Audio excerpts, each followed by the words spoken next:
मेरे बेटे को कोचिंग दे सकते हो? फुटबॉलर। यस। अगर ये प्रोफेशन ही नहीं चूज करना होता पढ़ाई लिखाई से रिलेटेड, तो ये क्या करता?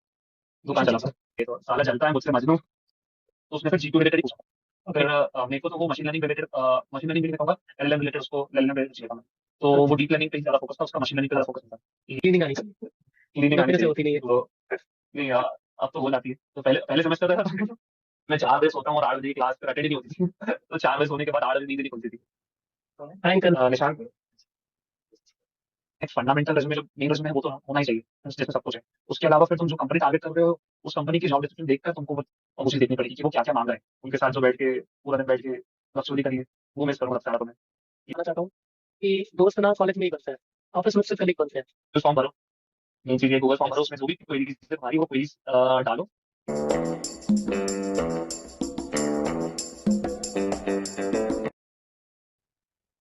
सो hello everyone, welcome to another podcast of series rank से रिक्रूट तक। आज हमारे साथ है मिस्टर यश भाटिया। सो इस पॉडकास्ट में हम जानेंगे एक नॉन आईटी स्टूडेंट को एक एनपीटीए जैसी बड़ी कंपनी में प्लेसमेंट कैसे मिली, एक ड्रॉपर को एक जीरो से हीरो बनने तक की पूरी कहानी को इस हम एपिसोड में कवर करने वाले हैं। तो yes, welcome to my podcast, welcome to another series. कैसे हैं आप? कैसा लग रहा है सीरीज में बढ़िया आके? बढ़िया। तो बढ़िया प्लीज बढ़िया। Introduce yourself. बहुत दिन से ये पॉडकास्ट अ, पेंडिंग पड़ा हुआ था, आज पकड़ में आया तुम। अरे मैंने शॉर्ट भी रिकॉर्ड करी थी। हाँ। तो शॉर्ट से भी इंट्रोडक्शन हो ही गया था। तो मेरा नाम यश भाटिया है। मैंने 2023 में गेट दी थी। तो उसके पहले मैंने 2022 में अपने बैचलर्स कंप्लीट करी थी, 1 साल का ड्रॉप लिया था। उसके बाद मेरी गेट में रैंक आई थी 448। और उसके बाद मैंने 1.5 साल के बाद मेरा फिर प्लेसमेंट हुआ एनवीडिया में। तो मैं बीटेक से स्टार्ट करते हैं, ठीक है? तो बीटेक में कैसे जिस कॉलेज में तुमने बीटेक किया, तो वो क्या जेई मेन से ले रहा था या उसका अलग कॉलेज था? अलग नहीं पेपर नहीं होता है मैंने जैसे? हाँ। नहीं नहीं मैंने मेरे टाइम जेई मेंस होती थी। तो जेई मेंस मैंने दी थी, जेई मेंस अभी भी होती है। तो जेई मेंस में मेरी कुछ 50,000 रैंक आई थी, जिसके कारण मुझे ये वाला कॉलेज मिला था। तो ये तो स्टेट गवर्नमेंट कॉलेज है। ओके। तो मुझे ये वाला कॉलेज मिला था, इसमें इलेक्ट्रॉनिक्स मिली थी। तो मैंने इलेक्ट्रॉनिक्स ले ली कि ये इंदौर का अच्छा कॉलेज है, तो मैंने ये वाला कॉलेज ले लिया। तो बिकॉज यू आर शाई इन नेचर, क्योंकि मुझे पता है। तो कॉलेज में किसी से दोस्ती वगैरह हुई थी? कैसे ग्रुप बना के पढ़ते थे, कैसे क्या करते थे? क्योंकि इलेक्ट्रॉनिक्स थी, तुम अ, बिल्कुल शिफ्ट कर गए सीएस की तरफ। तो ये ट्रांजिशन हाँ करने के लिए कौन मोटिवेट किया? जैसे दोस्त होते हैं, ग्रुप होता है, या कहीं और से देख के हाँ। किया? पहले तो मैंने इलेक्ट्रॉनिक्स ली थी, तो मैंने सोचा था कि गेट इलेक्ट्रॉनिक्स में दूंगा। फिर मुझे 1 1.5 साल बाद रियलाइज हुआ कि यार इलेक्ट्रॉनिक्स में मेरा इंटरेस्ट जग नहीं रहा है। और मेरे भैया ने भी गेट दी थी। तो मेरा कंप्यूटर ये था साइंस है कि ही। यार हाँ, उन्होंने कंप्यूटर साइंस से गेट दी थी। तो ओके। मैंने कहा कि यार चलो मैं भी गेट कंप्यूटर साइंस देता हूँ। और मुझे क्या लगा कि यार इलेक्ट्रॉनिक्स एक्चुअली में, जब मैं कॉलेज में आया था तो मुझे रियलाइज हुआ कि इलेक्ट्रॉनिक्स की कोई कोर कंपनी आती नहीं है जो हमको रिक्रूट करे कॉलेज में। ओके। तो भले मेरा कॉलेज ठीक था, इतना बुरा भी नहीं था, बट इलेक्ट्रॉनिक्स के लिए ज्यादा स्कोप नहीं था मेरे कॉलेज में। तो जैसे ही मैं घुसा और मुझे रियलाइज हुआ कि यहाँ पे कोई कंपनी आती थी इलेक्ट्रॉनिक्स के लिए, तो मैं यहाँ से इलेक्ट्रॉनिक्स तो करके कुछ फायदा हो नहीं रहा है। तो मुझे इलेक्ट्रॉनिक्स में अगर जॉब चाहिए तो मुझे गेट इलेक्ट्रॉनिक्स देनी ही पड़ेगी। और सीएस से भी कुछ इतना फायदा नहीं हो रहा है, क्योंकि बहुत सारी कंपनीज आ रही थी। तो हमारे सीनियर्स को बैठने को नहीं मिलता था, क्योंकि इलेक्ट्रॉनिक्स थे तो उनको बैठने को नहीं मिलता था। तो मेरा ये था कि यार मेरे दोनों तरीके से मुझे एक ही चीज दिख रही है कि गेट करनी पड़ेगी। गेट सीएससी तो क्यों ये दी? क्योंकि इलेक्ट्रिकल इलेक्ट्रॉनिक्स, बाकी बाकी सारी ब्रांच भी तो थी तुम्हारे रेंज में, जो कि हाँ, तुम्हारे बैकग्राउंड से मैच ऐसा था करती कि हुई मैं थी, तो सीएस की। हाँ, तो ऐसा था कि यार 1.5 साल मैंने पढ़ा, इलेक्ट्रॉनिक्स इलेक्ट्रॉनिक्स पढ़ा। मुझे रियलाइज हाँ। हुआ कि यार कोडिंग फंडामेंटल मैं थोड़ी जल्दी पकड़ लेता हूँ। तो और कोडिंग भी कर लेता हूँ मैं। तो मुझे ओके। रियलाइज हुआ कि यार मैं गेट सीएस दे सकता हूँ। और फिर उसके बाद मेरे भैया ने भी गेट की प्रिपरेशन करी थी, मैं भी जेई की प्रिपरेशन कर रहा था। तो मैंने उनको गेट ओके। प्रिपरेशन करते हुए देखा था। हम्म। तो बगल में ही थे, मैं देखता था कि वो गेट की पढ़ाई कर रहे हैं, बुकलेट सॉल्व कर रहे हैं। तो मुझे तो मेरे जाने से पहले मुझे पता था कि मुझे कहाँ ज्वाइन करना है, मुझे कैसे प्रिपरेशन करनी है। तो एक भैया का था कि भैया ने करा है, तो मुझे वो बता रहे थे कि ये वाली कोचिंग ज्वाइन कर ले, ये टेस्ट सीरीज लगा सकता है, ये यहाँ से तू ये चीज करना। तो मेरे को ऐसा था कि एक गेट सीरीज का बैकग्राउंड मेरे पास पहले से था। और फिर मेरा सीनियर भी था जो एक गेट इलेक्ट्रॉनिक्स कर रहा था, तो मुझे बस डिसाइड करना था कि मुझे कहाँ जाना है। बट मैंने फिर भैया को ज्यादा करीब से देखा था, तो मैंने गेट सीरीज डिसाइड करा। और मुझे रियलाइज भी हुआ कि यार मेरे को समझ में भी सारी चीजें आती हैं। तो फिर मैंने गेट सीरीज चालू करा था। तो मतलब सेम इसीलिए कोचिंग ज्वाइन की जो भैया ने की थी, राइट? हाँ, सेम कोचिंग इंदौर में कोचिंग है, तो वही ज्यादातर लोग वही कोचिंग जाते हैं, तो हम लोग भी वहाँ चले गए। मैं भैया ने वहां से करी थी, मैं भी वहां चले गया। और फिर प्रिपरेशन चालू कर दी थी। तो कौन सी ईयर में चालू की? तो मैंने एक्चुअली चालू करते करते थोड़ा लेट हो गया था मैं। एक्चुअली हुआ हम्म। क्या था कि सेकंड ईयर में तो कोरोना लग गया था। हम्म। तो मैंने डिसाइड करा कि यार ऑनलाइन नहीं पढ़ूंगा, ऑफलाइन ही पढ़ूंगा मैं, क्योंकि उसके पहले ऑनलाइन के मैंने ऐसे यूडेमी पे कोर्स लिए थे, बट सेकंड ईयर में क्या कोरोना लग गया था, तो कोचिंग वोचिंग सारी बंद हो गई थी। और फिर मैं जिस कोचिंग में जाने के बारे में सोच रहा था, वो भी इससे थोड़ा लेट करा ट्रांजिशन ऑनलाइन में कन्वर्जन के लिए। तो मेरा ये था कि मैंने फिर चालू नहीं करी। और मेरे को चालू कब करनी चाहिए थी, सेकंड ईयर में चालू कर देनी चाहिए थी, या फिर मुझे थर्ड ईयर के स्टार्टिंग में चालू कर देनी चाहिए थी। बट मैंने सेकेंड चालू ईयर काफी में लेट करी यूडेमी का तो। कोर्स लिया, राइट? वहां से हाँ मोटिवेशन नहीं मिला, फिर थोड़ा थोड़ा पढ़ते रहे, कोर्स की जानकारी लेते रहे, सिलेबस देखते रहे, ऐसा। हाँ थर्ड ईयर हाँ से स्टार्ट तो करा, आई गेस। हाँ, थर्ड ईयर में स्टार्ट नहीं करा मैंने, थर्ड ईयर के बिल्कुल एंड में स्टार्ट करा, मतलब मैंने मतलब थर्ड ईयर में गेट दी सिक्स थी ना। सेमेस्टर। थर्ड ईयर में गेट देने के बाद चालू कर दिया हूँ। हाँ, सिक्स थर्ड ईयर सेमेस्टर। में गेट दी थी मैंने। हाँ, तो गेट देने अच्छा। के बाद मैंने चालू कर दिया था कि मैं चालू करता हूँ। बट हुआ क्या कि थर्ड ईयर में गेट दी थी, तो उसके बाद मैंने फिर कोचिंग ज्वाइन कर ली थी कि अब मैं कोचिंग से अच्छे से पढ़ूंगा। हम्म। तो एक साल पढ़ाई करी, बट उसमें फिर हुआ क्या कि एक साल में सिलेबस भी कंप्लीट नहीं हुआ था मेरा। हम्म। और फिर ये था कि यार मैंने प्लेसमेंट पे भी ध्यान दे रहा था कि कॉलेज प्लेसमेंट में भी ध्यान देना है। तो हम्म। कॉलेज प्लेसमेंट पे भी ध्यान दे रहा था, कॉलेज की पढ़ाई भी कर रहा था। फिर हम्म। उसके बाद गेट भी कर रहा था, तो फाइनल ईयर में कुछ इतना अच्छा हुआ नहीं, क्योंकि फोर्थ ऐसा ईयर, था कि अगर मैं। राइट? हम्म। हाँ, फोर्थ ईयर में इतना हम्म। कुछ खास अच्छा हुआ नहीं। और उसके हम्म। मल्टीपल रीजंस थे कि यार मैं प्लेसमेंट पे चले गया था, कॉलेज प्लेसमेंट चले गया था कि भाई कंपनी ले ओके। लूँ, एक बार प्लेसमेंट हो जाए मेरा। तो मल्टीपल चीजें साथ में कर रहा था, तो फिर दोनों चीजें साथ में नहीं हुई कि प्लेसमेंट तो हो गया, बट कोई मतलब नहीं था ऐसा प्लेसमेंट का मेरे को कितने का कि, प्लेसमेंट हुआ था? मेरा कॉग्निसेंट जेंसी नेक्स्ट में हुआ था, तो वो था 6.75 का। अच्छा, तो मतलब कोई मतलब नहीं कॉग्निसेंट था। के। हाँ, तो वैसा था कि इतने का प्लेसमेंट हुआ है, और कॉग्निसेंट जो है 3-4 प्रोफाइल्स के लिए आती है। तो एक 4 लाख की होती है, एक 6.25 की होती है, एक 5.5 की होती है। तो ये 3 प्रोफाइल्स होती हैं, और भी कोई प्रोफाइल और शायद तक हमारे मद्रास में आई थी, मद्रास में 12 लाख का आई थी। तो मतलब ऐसा है कि कॉलेज तो कॉलेज भी वेरी करता है, तो मैं 6.75 में हो गया था मेरा प्लेसमेंट। तो मुझे फिर इतना कुछ खास प्लेसमेंट लग नहीं रहा था। तो मैंने डिसाइड कर लिया कि नहीं, ये कोई सही प्लेसमेंट नहीं है, और मैं प्लेसमेंट पे भी ध्यान दे रहा था, गेट पे भी ध्यान दे रहा था, तो फाइनल ईयर में हुआ नहीं। फिर मैंने इंटर्नशिप पक करी लिया। कॉग्निसेंट में। हाँ, तो कॉग्निसेंट में फिर मैंने इंटर्नशिप करी फाइनल फाइनल सेमेस्टर में। ओके। और जब कॉलेज खत्म हुआ, फिर मैंने डिसाइड कर लिया कि नहीं, मुझे अब ज्वाइन नहीं करना। जॉब नहीं करनी। हाँ, ज्वाइन नहीं करना मुझे। तो मैंने फिर डिसाइड कर लिया कि नहीं, मुझे ज्वाइन नहीं करना, तो मैंने फिर ड्रॉप ले लिया। तो ये डिसीजन मैंने कुछ जुलाई में बना लिया था। जुलाई में बना लिया था कि यार अब मेरे को नहीं करनी, अब मेरे पास 6 महीने पड़े हैं गेट सीएस के लिए, और मैं करने लग जाता हूँ। फिर तो फिर तुमने मैंने ड्रॉप ले लिया। ऑफलाइन ज्वाइन की कोचिंग? हाँ, ऑफलाइन ऑफलाइन मैं एक्चुअली क्या बोलते हैं, फोर्थ ईयर के बाद ही ज्वाइन कर चुका था। मतलब ड्रॉप मैंने ईयर में? फोर्थ। हाँ, ड्रॉप ईयर नहीं, जो पूरा फरवरी से लेकर जो लास्ट सेमेस्टर रहता है।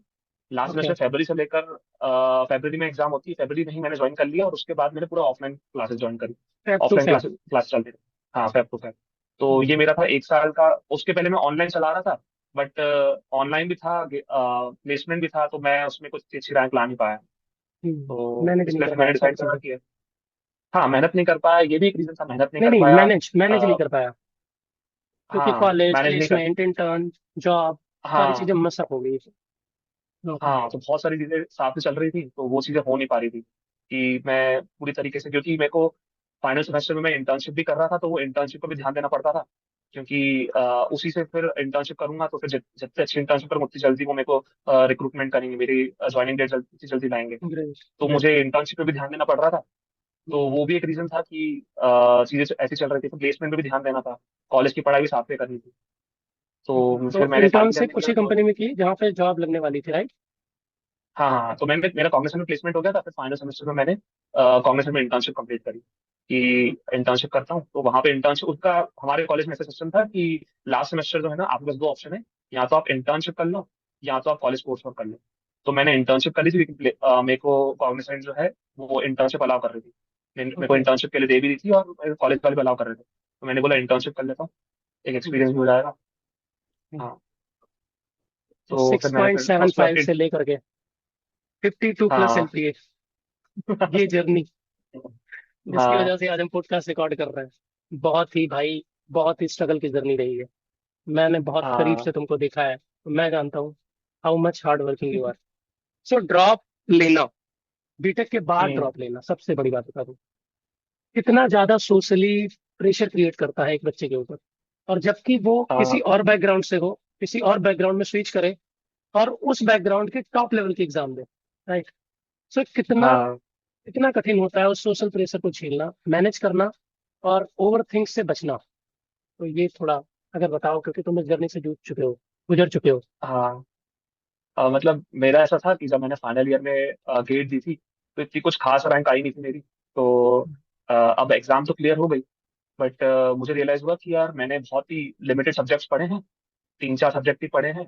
मतलब मुश्किल से मैंने आधा सिलेबस भी कंप्लीट नहीं करा था गेट का, और मेरी रैंक आ गई थी गेट में। तो मुझे ये चीज रियलाइज हो गई थी, अगर मैं ड्रॉप लेता हूँ तो एक अच्छी डिसेंट रैंक लेकर आ जाऊंगा, क्योंकि मैं आधा सिलेबस पढ़ के जब गेट क्लियर कर सकता हूँ तो मैं पूरा सिलेबस पढ़ के अच्छी रैंक ला सकता हूँ। तो ये एक Right. मोटिवेशन आता था मेरे पास कि यार ड्रॉप ले लूंगा तो अच्छी रैंक आ ही जाएगी, क्योंकि मैं फाइनल ईयर में रैंक लेकर आ गया था, बट आधा सिलेबस पढ़ के मैं रैंक लेकर आ गया था। तो मैंने बोला कि जब आधा सिलेबस पढ़ के मैं इतनी अच्छी रैंक, मतलब ठीक ठाक रैंक ला सकता हूँ, तो मैं क्यों हम्म, पूरा सिलेबस पढ़ के रैंक लाता हूँ। तो फिर मैंने पूरा सिलेबस पढ़ा। फिर पहली बात तो ये था कि मैंने ड्रॉप के बारे में बहुत पहले सोच रहा था, बट मैं डिसीजन नहीं ले पा रहा था क्योंकि इंटर्नशिप चल रही थी। और इंटर्नशिप के दौरान हो क्या रहा था कि इंटर्नशिप पे भी ध्यान दे रहा था, फिर मैं ऑफलाइन कोचिंग भी जा रहा था। तो हम्म, उस टाइम तो मेरे को चीजें मैनेज कर रहा था और चल रही थी चीजें सही सही। फिर आखिर में जब मेरे पास टाइम आया, जून जुलाई अगस्त का टाइम आया, ये 3 महीने मुझे हम्म, एक प्रकार से अगस्त तक तो मुझे फाइनली करना है, मुझे ड्रॉप लेना है कि ज्वाइन करनी है। हम्म, तो मैंने फिर जब ड्रॉप लिया तब बहुत ज्यादा दिक्कत थी, क्योंकि मैं देख चुका हूँ, मैं अड़ोस पड़ोस में देख चुका हूँ और अपने कोचिंग में भी देख चुका हूँ कि यार जिन्होंने हम्म। ड्रॉप लिया उन्होंने अगर एक साल में अगर गेट नहीं निकाली उनको फिर से ड्रॉप लेना पड़ता है। यस। वो ऐसा नहीं। सबसे बड़ा सोशल हाँ प्रेशर यही होता है कि हाँ कि सबसे ज्यादा आप। सुनने को क्या मिलता है कि बीटेक के बाद भी जॉब नहीं लग रही है। एक हाँ मेंटेलिटी जो लोगों को बन चुकी है ना, उसका बार बार सुनना, दैट्स हाँ। वो झेलना मुश्किल हो जाता है। वो झेलना मुश्किल है एक्चुअली। अब ऐसा क्या कि अगर मैंने ड्रॉप ले लिया और ड्रॉप लेके भी गेट में रैंक नहीं आई थी अच्छी और कॉलेज अच्छा नहीं मिला, हम्म, तब ऐसा है कि या तो बहुत छोटे कॉलेज से एमटेक कर लो या फिर एक और बार ड्रॉप ले लो। तो बहुत लोग करते क्या है कि एक ड्रॉप लिया उसके बाद एक और ड्रॉप ले लिया। तो वो हम्म, मेरे पे बहुत ज्यादा प्रेशर था कि मैं एक और ड्रॉप नहीं लूंगा। मैंने एक ड्रॉप लिया है, अगर मैं एक साल के बाद अगर मेरा नहीं अच्छा होता है तो बहुत ज्यादा प्रॉब्लमेटिक सिचुएशन फंस जाऊंगा कि यार यस। अगर इस बार नहीं हुआ तो मेरे में इतनी हिम्मत नहीं कि मैं एक और साल रुककर गेट की पढ़ाई सेम करूँ। चीज तो मेरा पढ़ना। तो ये तो हाँ सेम चीज हम्म, पढ़ना और अल्टीमेटम था कि इस बार इस एक ड्रॉप में मुझे कंप्लीट करना है। इस बार इस एक ड्रॉप में मुझे रैंक लानी है, तो मेरे पे ग्रेट। बहुत ज्यादा प्रेशर था क्योंकि मेरे को एक और ड्रॉप नहीं लेना था। मेरे को क्या बोलते हैं, मैं 2022 में पास आउट होकर 2024 में ज्वाइन नहीं करने वाला था। मेरे को ऐसा था कि 2023 में ही मैं ज्वाइन करूंगा। जो भी कॉलेज मिलेगा वो 2023 में ही लूंगा। एक और मैं साल पढ़ाई नहीं करने वाला। तो मेरा और ये इस चीज का बहुत प्रेशर था, क्योंकि अगर गलती से एग्जाम बिगड़ जाती तब तो अच्छा कॉलेज तो मिलता ही नहीं, और मजबूरन मेरे लिए वो बन जाता कि यार मुझे ड्रॉप लेना पड़ेगा एक और। तो ये इस चीज का मेरे दिमाग में बहुत ज्यादा प्रेशर था। और एग्जाम फरवरी में थी और एग्जाम जनवरी में मेरी बहुत ज्यादा हालत खराब हो गई थी कि यार अगर बाई चांस अगर नहीं हुआ तो मेरे में इतनी हिम्मत नहीं है कि मैं एक और ड्रॉप ले लूँ। तो इसलिए बहुत ज्यादा सोशल ये प्रेशर प्रेशर बहुत क्रिएट करता है। बहुत ज्यादा। हाँ बहुत ज्यादा प्रेशर था वो। हाँ घर वाले बहुत सपोर्टिंग थे, भैया बहुत सपोर्टिंग थे। तो उन्होंने तो कभी ऐसा मेरे को बोलते थे कि कोई दिक्कत नहीं है, तू ड्रॉप ले ले, तेरे को फिर से कोचिंग ज्वाइन करनी है तो तू फिर से कोचिंग ज्वाइन कर लेना। तेरे को जो करना है, जो टेस्ट सीरीज लेनी है वो टेस्ट सीरीज लेना। तेरे को जैसे नोट्स बनाने हैं, जो चीज तेरे को आईपैड चाहिए क्या बोलते हैं नया वाला, तो हम तेरे को आईपैड देंगे उसमें नोट्स बनाना। ग्रेट। उसकी कोई प्रॉब्लम नहीं थी, बट प्रॉब्लम ये थी कि उसके आगे घर वाले सपोर्ट कर रहे हैं, बट दूसरे लोग भी तो हैं। दूसरे लोग हैं, खुद से और लड़ना है, क्योंकि खुद का हाँ दिमाग भी चैलेंज करता है ऐसी सिचुएशन में। हाँ। तो मैंने मेरे साथ अल्टीमेटम बना लिया था कि ये एक साल ड्रॉप ले रहा हूँ और इसी ड्रॉप में निकालना है, अगले ड्रॉप में नहीं जाना है। तो फिर ग्रेट। मैंने फिर इस अच्छे से पढ़ा और फिर निकल गई। तो सीएससी में ट्रांजिशन के दौरान जब तुमने गेट के सब्जेक्ट स्टार्ट किए पढ़ने, तो क्या हम्म। चैलेंजेस आए? मतलब क्या कुछ सब्जेक्ट टफ लग रहे थे, कुछ समझ नहीं आ रहा था, स्टार्टिंग से स्टार्ट करना पड़ रहा था?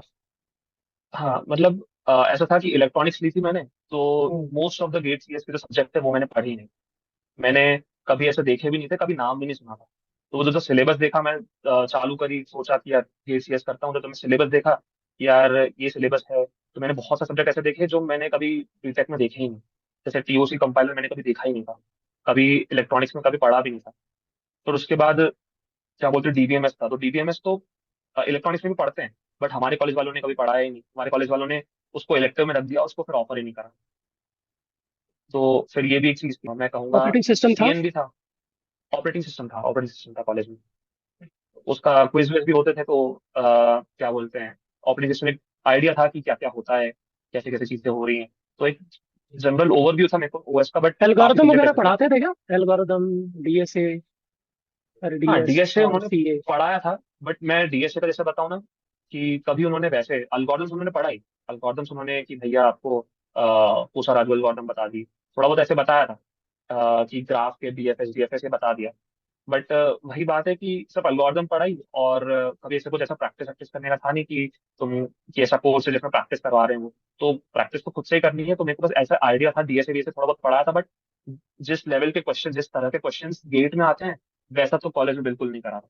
वैसा कॉलेज में बिल्कुल नहीं, वो तो बस ऐसा था कि कोडिंग करा रहे हैं, बट वही आपको रिकर्शन ट्री बनाना थोड़ी सिखाएंगे कि अगर आपको क्या बोलते हैं डीपी लगानी है, उसमें हाँ, भी बस रिकर्शन उनको लिखना तो पड़ेगा। थ्योरी तो कंप्लीट रिकर्शन, करवानी होती है, उनको सिलेबस कंप्लीट करवाना होता है बस। हाँ, तो राइट। रिकर्शन ट्री बनाना नहीं सिखाएंगे, फिर वो कोड की कॉम्प्लेक्सिटी निकालना नहीं बताएंगे कि भाई कोड की कॉम्प्लेक्सिटी क्या है।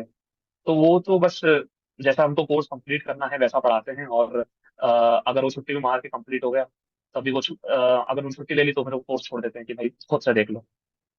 तो ये बस एक बहुत बड़ा इशू है। कॉलेज कॉलेज से बस ऊपर ऊपर का ओवरव्यू मिल रहा था कि भाई ये डीएसए होता है, ये ओएस होता है, ये सीएन होता है, ये डिजिटल इंटरेस्ट लॉजिक है होता है।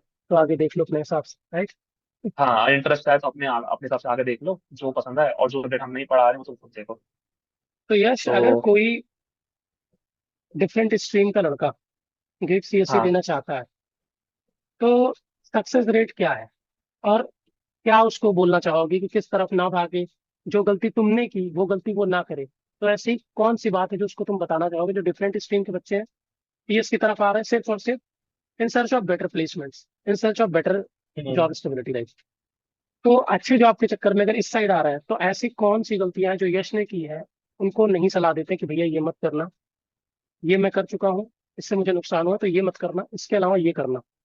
तो अगर वो कुछ बताना हाँ। चाहो। अ, पहली चीज तो ये कि गेट की प्रिपरेशन जितनी जल्दी चालू कर दो उतना ज्यादा अच्छा है। अगर तुम सेकेंड ईयर में ही चालू कर दोगे तो ज्यादा अच्छा है, कि सेकेंड क्योंकि ईयर में तुमको चालू सब करके बेसिक तुमने से गेट पढ़ना क्लियर कर। पड़ेगा, तुम्हारे लिए सब नया होगा इसलिए। हाँ, तुम्हारे लिए सब नया होगा, तुम्हारे लिए सब नया हाँ। होगा। तुम क्या बोलते हैं, कुछ सब्जेक्ट ऐसे होंगे जो तुमको पहली बार देखोगे, और तुम पहली बार पढ़ोगे कि भाई ये होता क्या है। तुम्हें कुछ भी आइडिया नहीं होगा, तुम्हें सारी चीजें बेसिक से पढ़नी पड़ेगी।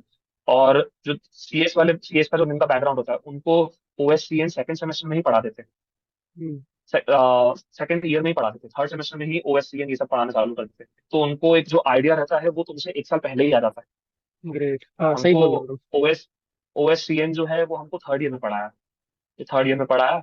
और तुम अगर थर्ड ईयर में गेट टारगेट कर रहे हो तो तुमको कोचिंग पहले से ज्वाइन करनी पड़ेगी। और क्या बोलते हैं, जितना सीएस वालों को बैकग्राउंड होगा ओएससीएन और बाकी सब्जेक्ट्स का, उतना तुम्हें नहीं होगा, क्योंकि मेरे कॉलेज में तो ये था कि ओएससीएन जो सब्जेक्ट है वो मुझे थर्ड ईयर में पढ़ाएगा, और सीएस वालों को सेकंड ईयर में पढ़ाते गए थे। तो उनको एक ब्रीफ आइडिया इन चीजों का पहले ही लग जाता है, बजाय कि तुम्हारे। तो जितना जल्दी प्रिपरेशन हो सके उतना जल्दी चालू कर दो। अगर देर से चालू करोगे और बाई चांस गेट नहीं निकली तो तुम्हें ड्रॉप लेना पड़ जाएगा मेरी तरह। तो अगर ड्रॉप से बचना है तो जितनी जल्दी प्रिपरेशन चालू करोगे उतना ज्यादा अच्छा है। तो जल्दी सेकंड ईयर में चालू कर दो प्रिपरेशन।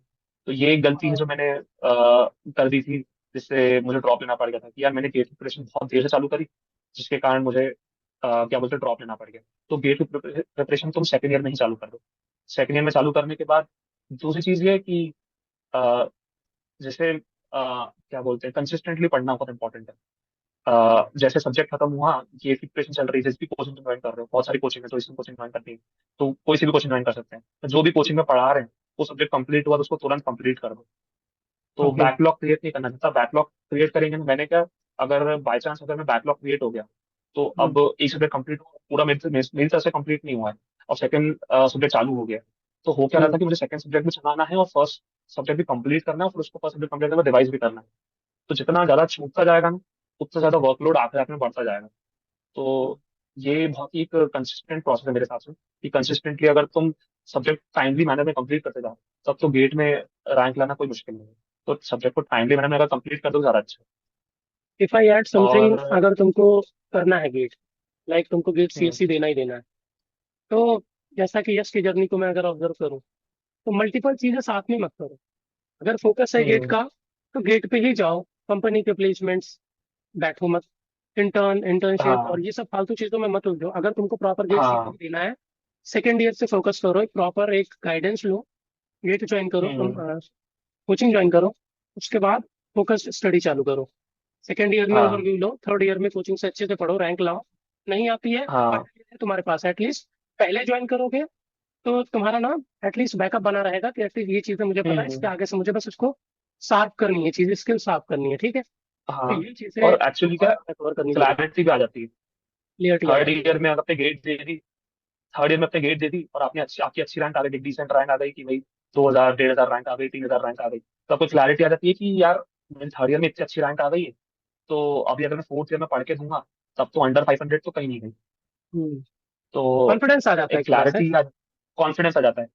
तो जो इंसान को क्लैरिटी आ जाती है वो फिर ये बोलता है कि यार मैं प्लेसमेंट में बैठूंगी तो जब मुझे डेफिनेटली मिलने ही वाला है, फोर्थ ईयर में मेरी गेट में अच्छी रैंक आने ही वाली है, तो मैं क्यों ही आके प्लेसमेंट में अपना टाइम बर्बाद करूँ। हम्म। तो तो यस, टेस्ट सीरीज की बात अगर मैं करूं, जैसे सिलेबस की बात करूं, तो अगर सिलेबस थर्ड ईयर में कंप्लीट हो गया होगा तुम्हारा, क्योंकि तुमने अच्छे से पढ़ाई कर ली थी ऑलरेडी, भले ऑनलाइन मोड में करी लेकिन कर ली थी, राइट? नहीं नहीं, मैंने सिलेबस कंप्लीट ही नहीं करा था, मेन चीज ये थी। ओके, थर्ड ईयर में। हाँ हाँ, थर्ड फोर्थ ईयर में जब मैंने फोर्थ ईयर में गेट दी थी ना, तब मेरा सिलेबस कंप्लीट ही नहीं हुआ था, आधा सिलेबस पढ़ा था, आधा सिलेबस पढ़ा ही नहीं था। फिर कौन कौन से सब्जेक्ट छूटे थे? मेरे सब्जेक्ट छूटे एक थे दो। तो सीएन छूट गया था मेरा, सीएन पूरा अच्छा। छूट गया था। फिर मेरा टीओसी आधा करा हुआ था, आधा नहीं करा हुआ था। फिर सीएसओ भी करा था, मतलब कंप्लीट कर, मतलब जैसे जो सब्जेक्ट कंप्लीट करे थे वो बता देता हूँ। जैसे डिजिटल लॉजिक कंप्लीट कर लिया था, सीएसओ कंप्लीट कर लिया था। ये सब कौन सा फिर है? OSB, CSO computer organisation, architecture, अच्छा, कंप्यूटर आर्किटेक्चर। हम लोग हाँ तो सीओए डिजिटल बोलते हैं। लॉजिक, हाँ हमारे यहाँ ओके सीएसओ ओके। बोलते हैं। Okay okay. तो ये कंप्लीट हो गया था। फिर उसके बाद डीबीएमएस में से एसक्यूएल कंप्लीट करा था मैंने, ओएस कंप्लीट करा था। पीओसी में मैंने रेगुलर लैंग्वेज कंप्लीट कर लिया था, बट उसके आगे का पार्ट ट्यूरिंग मशीन छूटा हुआ था।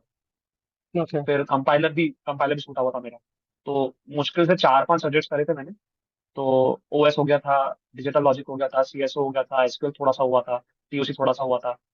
फिर डीएसए काफी सारा हो गया था। ओके, तो सिलेबस तो कंप्लीट हुआ नहीं तो फिर टेस्ट सीरीज की बात करो ही ना, मतलब फाइनल ईयर, हाँ मतलब ड्रॉप ईयर में ही लगाई तुमने जो मेहनत की है, दिल से जो हाँ, शिद्दत वाली मेहनत की है वो फाइनल ईयर के बाद की है, ड्रॉप ईयर फाइनल में। फाइनल ईयर की बात करी थी, हाँ। तो कितनी क्योंकि टेस्ट सीरीज फाइनल इस ईयर में साथ जब में मैंने लगाई? मैंने टेस्ट सीरीज मेरे पास क्या बोलते हैं, मैंने एक अपनी कोचिंग के लेके थी, गेटेड जील के लेके थी। ओके। फिर उसके बाद उस टाइम पीडब्ल्यू आ गया था, मैंने पीडब्ल्यू की ले ली थी, बट मुझे पीडब्ल्यू की मैंने 2 टेस्ट दिए थे, बट कुछ खास बात नहीं लगी। तो इजी लगी। मैंने लगाई थी, तो इतना कुछ मेरे को लगा नहीं। बट मैंने एक्चुअली क्या करके रखा था कि मुझे मेन जो चीज चाहिए थी ना, वो ऐसी थी कि यार जो मैंने गेट के प्रीवियस के पेपर है ना, हम्म। वो मैंने करे थे। तो उसका ऐसा था कि मैंने पीवाईक्यूज। उनको पहले से, हाँ मैंने पीवाईक्यू पहले नहीं करे थे। मैंने पीवाईक्यू हम्म। हमेशा आखिरी के लिए बचा के रखे थे कि दिसंबर जनवरी में मैं पीवाईक्यू दूंगा, और पीवाईक्यू कैसे नहीं कि मैं सब्जेक्ट वाइज दूंगा, मैं दूंगा फुल लेंथ पीवाईक्यू। ओके। तो मैंने ग्रेट। फुल लेंथ पीवाईक्यू पिछले 10 साल के मैंने एक एक करके देते चला गया। तो 10 साल में जितने भी पेपर थे वो मैंने पीवाईक्यू से दिए थे। तो उसमें मेरी थोड़ी अलग स्ट्रैटेजी थी कि कोचिंग में जैसे हम सब्जेक्ट पढ़ते थे तो पीवाईक्यू सॉल्व, काफी सारे पीवाईक्यू सॉल्व हो जाते थे। ओके। तो मुझे पता था हाँ कि यार ये 2020 का जो पेपर है इसमें काफी सारे पीवाईक्यू मैं ऑलरेडी सॉल्व कर चुका हूँ। हाँ, क्योंकि तो वो सिलेबस कंप्लीट करवाते करवाते बीच बीच में करवाते रहे होंगे कोचिंग में, हाँ, इस टॉपिक से ही कोचिंग में पीवाईक्यू बीच है, बीच इस में टॉपिक से ही पीवाईक्यू है। हाँ। हाँ, तो मैंने ऐसे अपने एक कोचिंग की बुकलेट, वो कोचिंग की टेस्ट सीरीज लेके रखी थी, और मेरे हम्म। पास पीडब्ल्यू की टेस्ट सीरीज थी, बट पीडब्ल्यू की मैं ज्यादा यूज भी नहीं कर पाया, और ज्यादा अच्छी भी नहीं लगी मेरे को। और मेरा मेन फोकस था पीवाईक्यू वाली टेस्ट सीरीज। तो पीवाईक्यू की जो टेस्ट सीरीज थी ना, उसको चलाना था मेरे को। तो मैंने ऐसे 15 से 20 टेस्ट दिए थे, जिसमें 2 पीडब्ल्यू के थे, 7-8 मेरी कोचिंग के थे, और ऑलमोस्ट 10 जो थे वो मेरे पीवाईक्यू के थे। ये सारा लगाने का पीवाईक्यू मैंने थोड़े, ड्यूरेशन दिसंबर से जनवरी तक था, राइट? 2 महीने। हाँ दिसंबर, 20 दिसंबर था, 20 दिसंबर से लेकर 31 जनवरी तक, ये 40-41 दिन में मैंने ऑलमोस्ट 20 पेपर दिए थे। तो ये बीस ओके। पेपर मैंने देना चालू कर दिए थे। तो ये था, तो पीवाई क्यू बचा के रखे मेरा, मतलब शुरुआत से पर्पस ये था कि पीवाई क्यू बिल्कुल आखिरी में बचा के रखूंगा। मतलब हम्म। जो कोचिंग के साथ साथ पीवाई क्यू चलते जा रहे हैं वो तो चल ही रहे, बट नहीं, काफी इसका सारे पीवाई ये क्यू थोड़ा छूटे हैं। लॉजिक भी मुझे सही लगा कि मान लो लास्ट टाइम तो तुम लगा रहे हो पीवाईक्यू, सब बार बार लगा रहे हो, बार बार लगा तो याद हो गया। अब ऐसा कोई क्वेश्चन फंस गया जो सेम पैटर्न का आ गया, तो तुम अभी जल्दी में सॉल्व किए हो ना, तो वो क्लिक कर जाएगा वहां कि अरे ये तो मैं अभी करके आया। तो ये स्ट्रेटजी भी मेरे को हाँ थोड़ी सही लग रही है। हाँ। बाकी मतलब अब, हम लोगों का ऐसा था कि पढ़ते पढ़ते ना साथ साथ करते चलो करते चलो, तो लास्ट तक जाके वो हम्म, अगर टेस्ट सीरीज में भी क्वेश्चन रिपीट होते हैं, कई बार किसी क्वेश्चन डाल देते हैं, हाँ तो वो लगता है चलो इजी है तो याद हो गया, अब तो करते करते याद की चीजें। हाँ हाँ हाँ। हम्म, सबकी अलग अलग स्ट्रैटेजी होती है। कोई मेरा मेरा एक दोस्त है, उसने पीवाईक्यू हमेशा सब्जेक्ट के बाद कंप्लीट करते जाता था। हाँ, हम बट लोग का भी यही मुझे सीन होता था। मुझे मुझे ऐसा पर्पस था कि यार सबसे अच्छा आइडिया जो गेट में आपकी कितनी रैंक आने वाली, कितने नंबर आने वाले, वो कोई सी टेस्ट सीरीज नहीं बता पाएगी सबसे ज्यादा अच्छे तरीके से बता पाएंगे, पीवाईक्यू बता पाएंगे। लास्ट 10 साल के पेपर लगाए तो उसमें आपको ऑन एन एवरेज इतने नंबर आ रहे हैं, ऑन एन एवरेज पे तुम्हारी इतनी रैंक आ रही है। सबसे अच्छा आइडिया आपको मेरे हिसाब से गेट के प्रीवियस ईयर से पेपर देने से आएगा, क्योंकि वही पैटर्न तो फॉलो होगा आपके एग्जाम में। जो अपने यस। गेट गेट की प्रीवियस का पेपर है, वैसा ही पैटर्न फॉलो होगा, वैसे ही क्या बोलते हैं क्वालिटी ऑफ क्वेश्चंस बनेंगे, और वैसे ही क्या बोलते हैं हार्डनेस के क्वेश्चंस बनेंगे। यस। जितना रेप्लिकेशन जितना रेप्लिकेशन पीवाईक्यू से आएगा, उतना रेप्लिकेशन किसी और टेस्ट सीरीज से आते हैं, बट मेरे को लगता है पीवाईक्यू से सबसे ज्यादा वो रहता है कि जैसा पीवाईक्यू है वैसा का वैसा ही पेपर बनेगा। तो मैंने पीवाईक्यू को सबसे ज्यादा फोकस करके रखा था कि पीवाईक्यू हमेशा बचा के रखूंगा।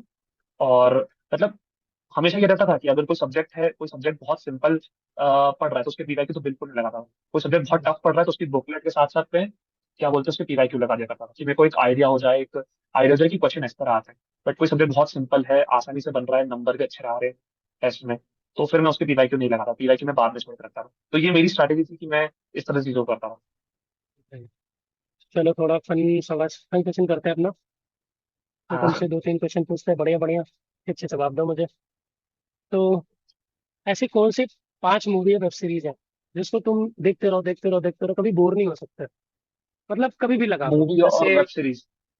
हाँ, 5 ऐसी हाँ अरे बतानी है तुमको। अभी तो फाइनल डेस्टिनेशन देखी मैंने, फाइनल डेस्टिनेशन ही अरे, खत्म कर दी। तो 5 पार्ट तो थे, वो ये तो बार पहले बार देख देख चुका था, सकते हो। छठा पार्ट भी देखा रहा।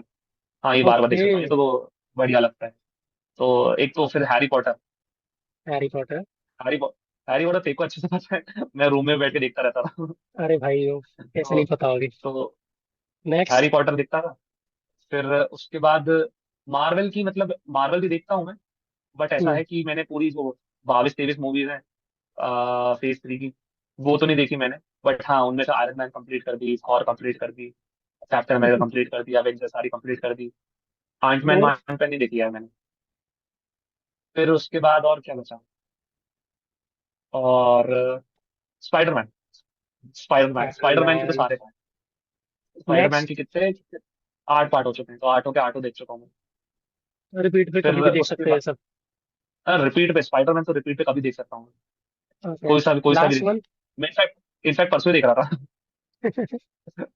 Last one. तो लास्ट वन कौन सी रहेगी, हॉलीवुड बताऊं बॉलीवुड बताऊं? कोई सी भी बताओ, मैंने तो हॉलीवुड बॉलीवुड नहीं, ऐसे ही मत बताओ, रैंडम कुछ भी बताओ। बॉलीवुड बता दो एक, 4 तो हो गई हॉलीवुड। हाँ बॉलीवुड में जो सीरीज है भूल भुलैया। भूल भूल भुलैया। भुलैया। पहली वाली तीसरी हाँ वाली? नहीं नहीं, पहली और दूसरी, तीसरी ओके। वाली नहीं इतनी पसंद है। तो पहली वाली दूसरी वाली है भाई। ओके, चलो नेक्स्ट क्वेश्चन है। हाँ। ऐसी 5 टॉप की कौन सी स्किल्स होनी चाहिए अपार्ट फ्रॉम एकेडमिक्स, जो एक apart from academics, apart from coding, apart from anything that related to studies, ऐसी कौन सी स्किल्स है जो हर किसी इंसान को आनी चाहिए? जैसे मैं यहाँ पे आया तो मुझे पता चला ना, सबसे जरूरी होता है ना कुकिंग होनी चाहिए। कुकिंग की स्किल आनी ही आनी चाहिए। तो ऐसे मैं बोल रहा हूँ, ऐसी कौन सी स्किल्स हैं जो एक इंसान को आनी आनी चाहिए अपार्ट फ्रॉम स्टडीज? एक तो रूम साफ करना आना चाहिए। अच्छा, क्लीनिंग आनी चाहिए, क्लीनिंग जो आनी तेरे से चाहिए। होती नहीं है। तो नहीं अब तो हो जाती है। तो पहले पहले सेमेस्टर था तो नेक्स्ट। रियलाइज हुआ ना कि यार साफ तो रखना ही है रूम। क्लीनिंग आनी चाहिए। फिर उसके बाद कुकिंग भी आनी चाहिए यार, कुकिंग नहीं आती है मेरे को, तो कुकिंग तो सीखनी है। अब तू खाना बना लेता अच्छा, मेरे को भी सीखना है यार। तो चलो खाना बनाना इसके आना लिए तो चाहिए। मैं अलग से बताऊंगा। तीसरी स्किल? हाँ अरे खाना, तीसरा स्किल, उसके बाद इंग्लिश आनी चाहिए यार, इंग्लिश अच्छी आनी चाहिए। इंग्लिश आनी चाहिए, वेरी गुड। इंग्लिश इंग्लिश अच्छी आनी चाहिए। फिर उसके बाद कार वार चलाना आना चाहिए कि ये भाई तुम्हें मोस्ट घूमने जाना इंपॉर्टेंट है, है। ये मोस्ट इंपॉर्टेंट हाँ थिंग है। घूमने जाना है तो भाई कार नहीं आती तो ये तुम मेरी घूमने कैसे विशलिस्ट जाओगे, में है। सर ड्राइवर, ये मुझे नहीं आती, ये तुम्हें ड्राइवर रखना आती है। पड़ेगा। तो ये मुझे कार आनी कंसेशन चाहिए। चाहिए। उसके बाद अ, घूमना फिरो, घूमना फिरना है, तो फिर दोस्त वोस्त होने चाहिए अच्छे खासे, तो घूमो फिरो उनके साथ। ये 3-4 चीजें हैं ऐसे। तो मैंने तुम्हारा ना स्पोर्ट्स का एनालिसिस किया तो मुझे पता चला ना कि तुमको फुटबॉल पसंद है। अंशुमान आया था, उसको भी फुटबॉल पसंद था। तो ये जो लोग जो हाँ तुम्हारे कमरे में चलती रहती थी, लाइक रोनाल्डो वर्सेस मेसी, हाँ। तो अगर तुमको अरे मेसी का इंटरव्यू लेने का मौका मिले ना, तुम उनसे क्या सवाल पूछोगे? 3 सवाल जो तुम पूछना चाहो। मैं तो ऐसे कि भाई तुम उसके पैर मेरे को दे दो, क्या करना पड़ेगा तुम्हारे पैरों के लिए? लेफ्ट राइट जो भी मिलेगा, मेरे को तो राइट भी चलेगा उसका यार। राइट भी दे दो तो उसका राइट भी 10 गुना बेहतर है, 10 गुना के 100 गुना बेहतर है हमसे। तो और क्या दूसरा पूछूंगा सवाल मैं क्या मैसेज से? पूछोगे? मैं पूछूंगा क्या उससे? आ, मैं पूछूंगा, मेरे बेटे को कोचिंग दे सकते हो क्या? फुटबॉलर। यस। और तो नेक्स्ट? नेक्स्ट मैसेज से मैं पूछूंगा अरे अपने लिए भी कुछ पूछेगा। क्या। हाँ, रेफरल ले लूंगा बार्सिलोना में कैसे ज्वाइन करें आखिर। कि ग्रेट। चलो मेरी तो मेरा बेटा कैसे ज्वाइन कर सकता है बार्सिलोना में, बताओ। एनबीडीए से बार्सिलोना। नया पॉडकास्ट रिकॉर्ड करना पड़ेगा मुझे। नॉन आईटी से आईटी, आईटी से एनवीडिया, एनवीडिया से यहाँ पहुंच गया। हाँ। ग्रेट। चलो, नेक्स्ट क्वेश्चन है। अगर आईआईटी नहीं आते तो यस क्या होते? आईआईटी नहीं आता? तो यस कहाँ आईआईटी होते? नहीं आता तो मैं जॉब कर या रहा इस होता क्वेश्चन को थोड़ा चेंज टेलीकॉम्युनिकेशन में। करता हूँ। अगर ये प्रोफेशन ही नहीं चूज करना होता पढ़ाई लिखाई से रिलेटेड, तो यस क्या कर? दुकान क्वेश्चन चेंज चलाता। कर। दुकान, बिजनेस। फैमिली फैमिली बिजनेस पे फैमिली बिजनेस बैठ जाता। अच्छा, दुकान फैमिली बिजनेस है। हाँ, फैमिली बिजनेस पे वहां बैठ जाता। वो तो घर वाले वो पहले ही बोल रहे थे। तो क्या तेरा पढ़ाई वढ़ाई कर रहा है? तो पापा चलो, बोलते थे पढ़ाई कर ले। चलो चूज करना, मैं तुमको 3 4 ऑप्शन दे रहा हूँ, ठीक है? हाँ। दिस और दैट में चूज करना है तुमको, ठीक है? तो तुमको नवाजुद्दीन अच्छा लगता है या मनोज बाजपेयी अच्छा लगता है? आ, मनोज वाजपेयी। मनोज बाजपेयी अच्छा लगता है या पंकज त्रिपाठी अच्छा लगता मनोज है एक्टिंग के वाजपेयी। मामले में?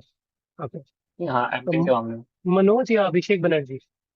You know Abhishek Banerjee? नहीं आ, पाताल अभिषेक लोक बनर्जी। में हथौड़ा त्यागी बना था। हाँ हाँ हाँ, नहीं नहीं, मेरे को मनोज वाजपेयी ज्यादा पसंद है। ओके, मनोज बाजपेयी या के मेनन? मनोज वाजपेयी। मनोज वाजपेयी या जयदीप अहलावत? नहीं, ये इसको नहीं आता जयदीप। इसको नहीं जानता? अभी वो पाताल लोक में मेन कैरेक्टर जो था। अच्छा, नहीं नहीं, मैंने मनोज वाजपेयी ज्यादा पसंद है। ओके, मनोज बाजपेयी, जितेंद्र कुमार, जीतू भैया? आ, यार जीतू भैया कोटा फैक्ट्री देखी है, बट कोटा फैक्ट्री मनोज वाजपेयी। मनोज बाजपेयी, राजकुमार राव? राजकुमार राव। ये ये अरे अच्छा था। राजकुमार राव हीरो बनता है ना। फीलिंग है भाई वो। चलो, ये तो हो गई। अभी आते हैं तुम्हारे आईआईटी की जिंदगी पे। काफी कठिनाइयों से जूझते हुए तुम आईआईटी पहुंच गए हो। Welcome to IIT. सो, क्योंकि मुझे थैंक यू। पता है कि तुम आईआईटी आने से पहले कभी अकेले नहीं रहे थे, राइट? हम्म। तो आईआईटी आने के बाद कैसा लगा? क्या उस अकेलेपन ने तुम्हें अंदर से कभी परेशान किया, या ग्रुप बनने के बाद, जोन मिलने के बाद, तुमने अपने सपनों को नई उड़ान देने की तरफ एक कदम और बढ़ाया, या अंदर से जोश लाया कि मैं कर सकता हूँ, मैं करूंगा, ये लोग हैं? या कभी कभी अकेले परेशान हुए, ये चीज? हाँ, अकेले मतलब ऐसा था यहाँ पर तो चलो मैं रूम में रहता था। तो पहले तो रूम शेयरिंग का आइडिया नहीं था कि भाई रूम कैसे शेयर करते हैं। तो रूम में तो दोस्ती वोस्ती तो बनी गई अच्छी खासी। हम्म। दूसरा ये कि अकेडमिक्स में ऐसा था कि यार मुझे अकेडमिक्स थोड़ा थोड़ा वो लगता था कि यार मेरा बैकग्राउंड अलग है, और मैं जो सब्जेक्ट्स ले रहा हूँ वो कभी पढ़े नहीं है मैंने हम्म। बीटेक में या गेट में भी पढ़ी नहीं है, क्योंकि मशीन लर्निंग तो गेट में भी नहीं होती। हम्म। बीटेक में तो चलो था ही नहीं मशीन लर्निंग। तो अकेडमिक में मुझे अकेलापन लगता था कि यार अकेलापन और थोड़ा फोमो लगता था कि यार हम्म। मैंने मैंने बिल्कुल नहीं पढ़ा है ये, और ये बाकी लोग ये सब चीजें पढ़ कर आए। तो मुझे थोड़ा आउटडेटेड लगता था कि यार मैं थोड़ा बाहर हो चुका हूँ, कि यार बाकी लोगों को मशीन लर्निंग समझ में आ रही है, मुझे समझ में नहीं आ रही, क्योंकि पहले से वो चीजें पढ़ के आ चुके हैं। तो ये था कि यार मुझे एकेडमिक्स वाइज थोड़ा डिफरेंट लगता था कि यार दूसरों अलग है, मैं अलग हूँ एकेडमिक में, कि यार मुझे कुछ चीजें वो लग रही हैं। फिर उसके बाद एज सच तो थोड़ा बहुत मेरे को लगता था कि यार दोस्ती यारी है, बट इतना मैं अकेलापन मेरे को फील नहीं लगा, क्योंकि दोस्त बहुत अच्छे बने थे। तो सब मस्ती वस्ती करते थे। तो दोस्ती वोस्ती में तो मुझे कोई ऐसा नहीं लगा कि यार भाई अकेलापन लग रहा है, ये है कोई नहीं है। दोस्ती तो कोई दिक्कत नहीं, बट हाँ एकेडमिक्स में मुझे ऐसा था कि यार मैं अलग हूँ, मुझे थोड़ा डिफरेंट फील, आउटकास्ट हाँ। फील होता था। तो कैंपस और हॉस्टल लाइफ कैसी रही आईआईटी में?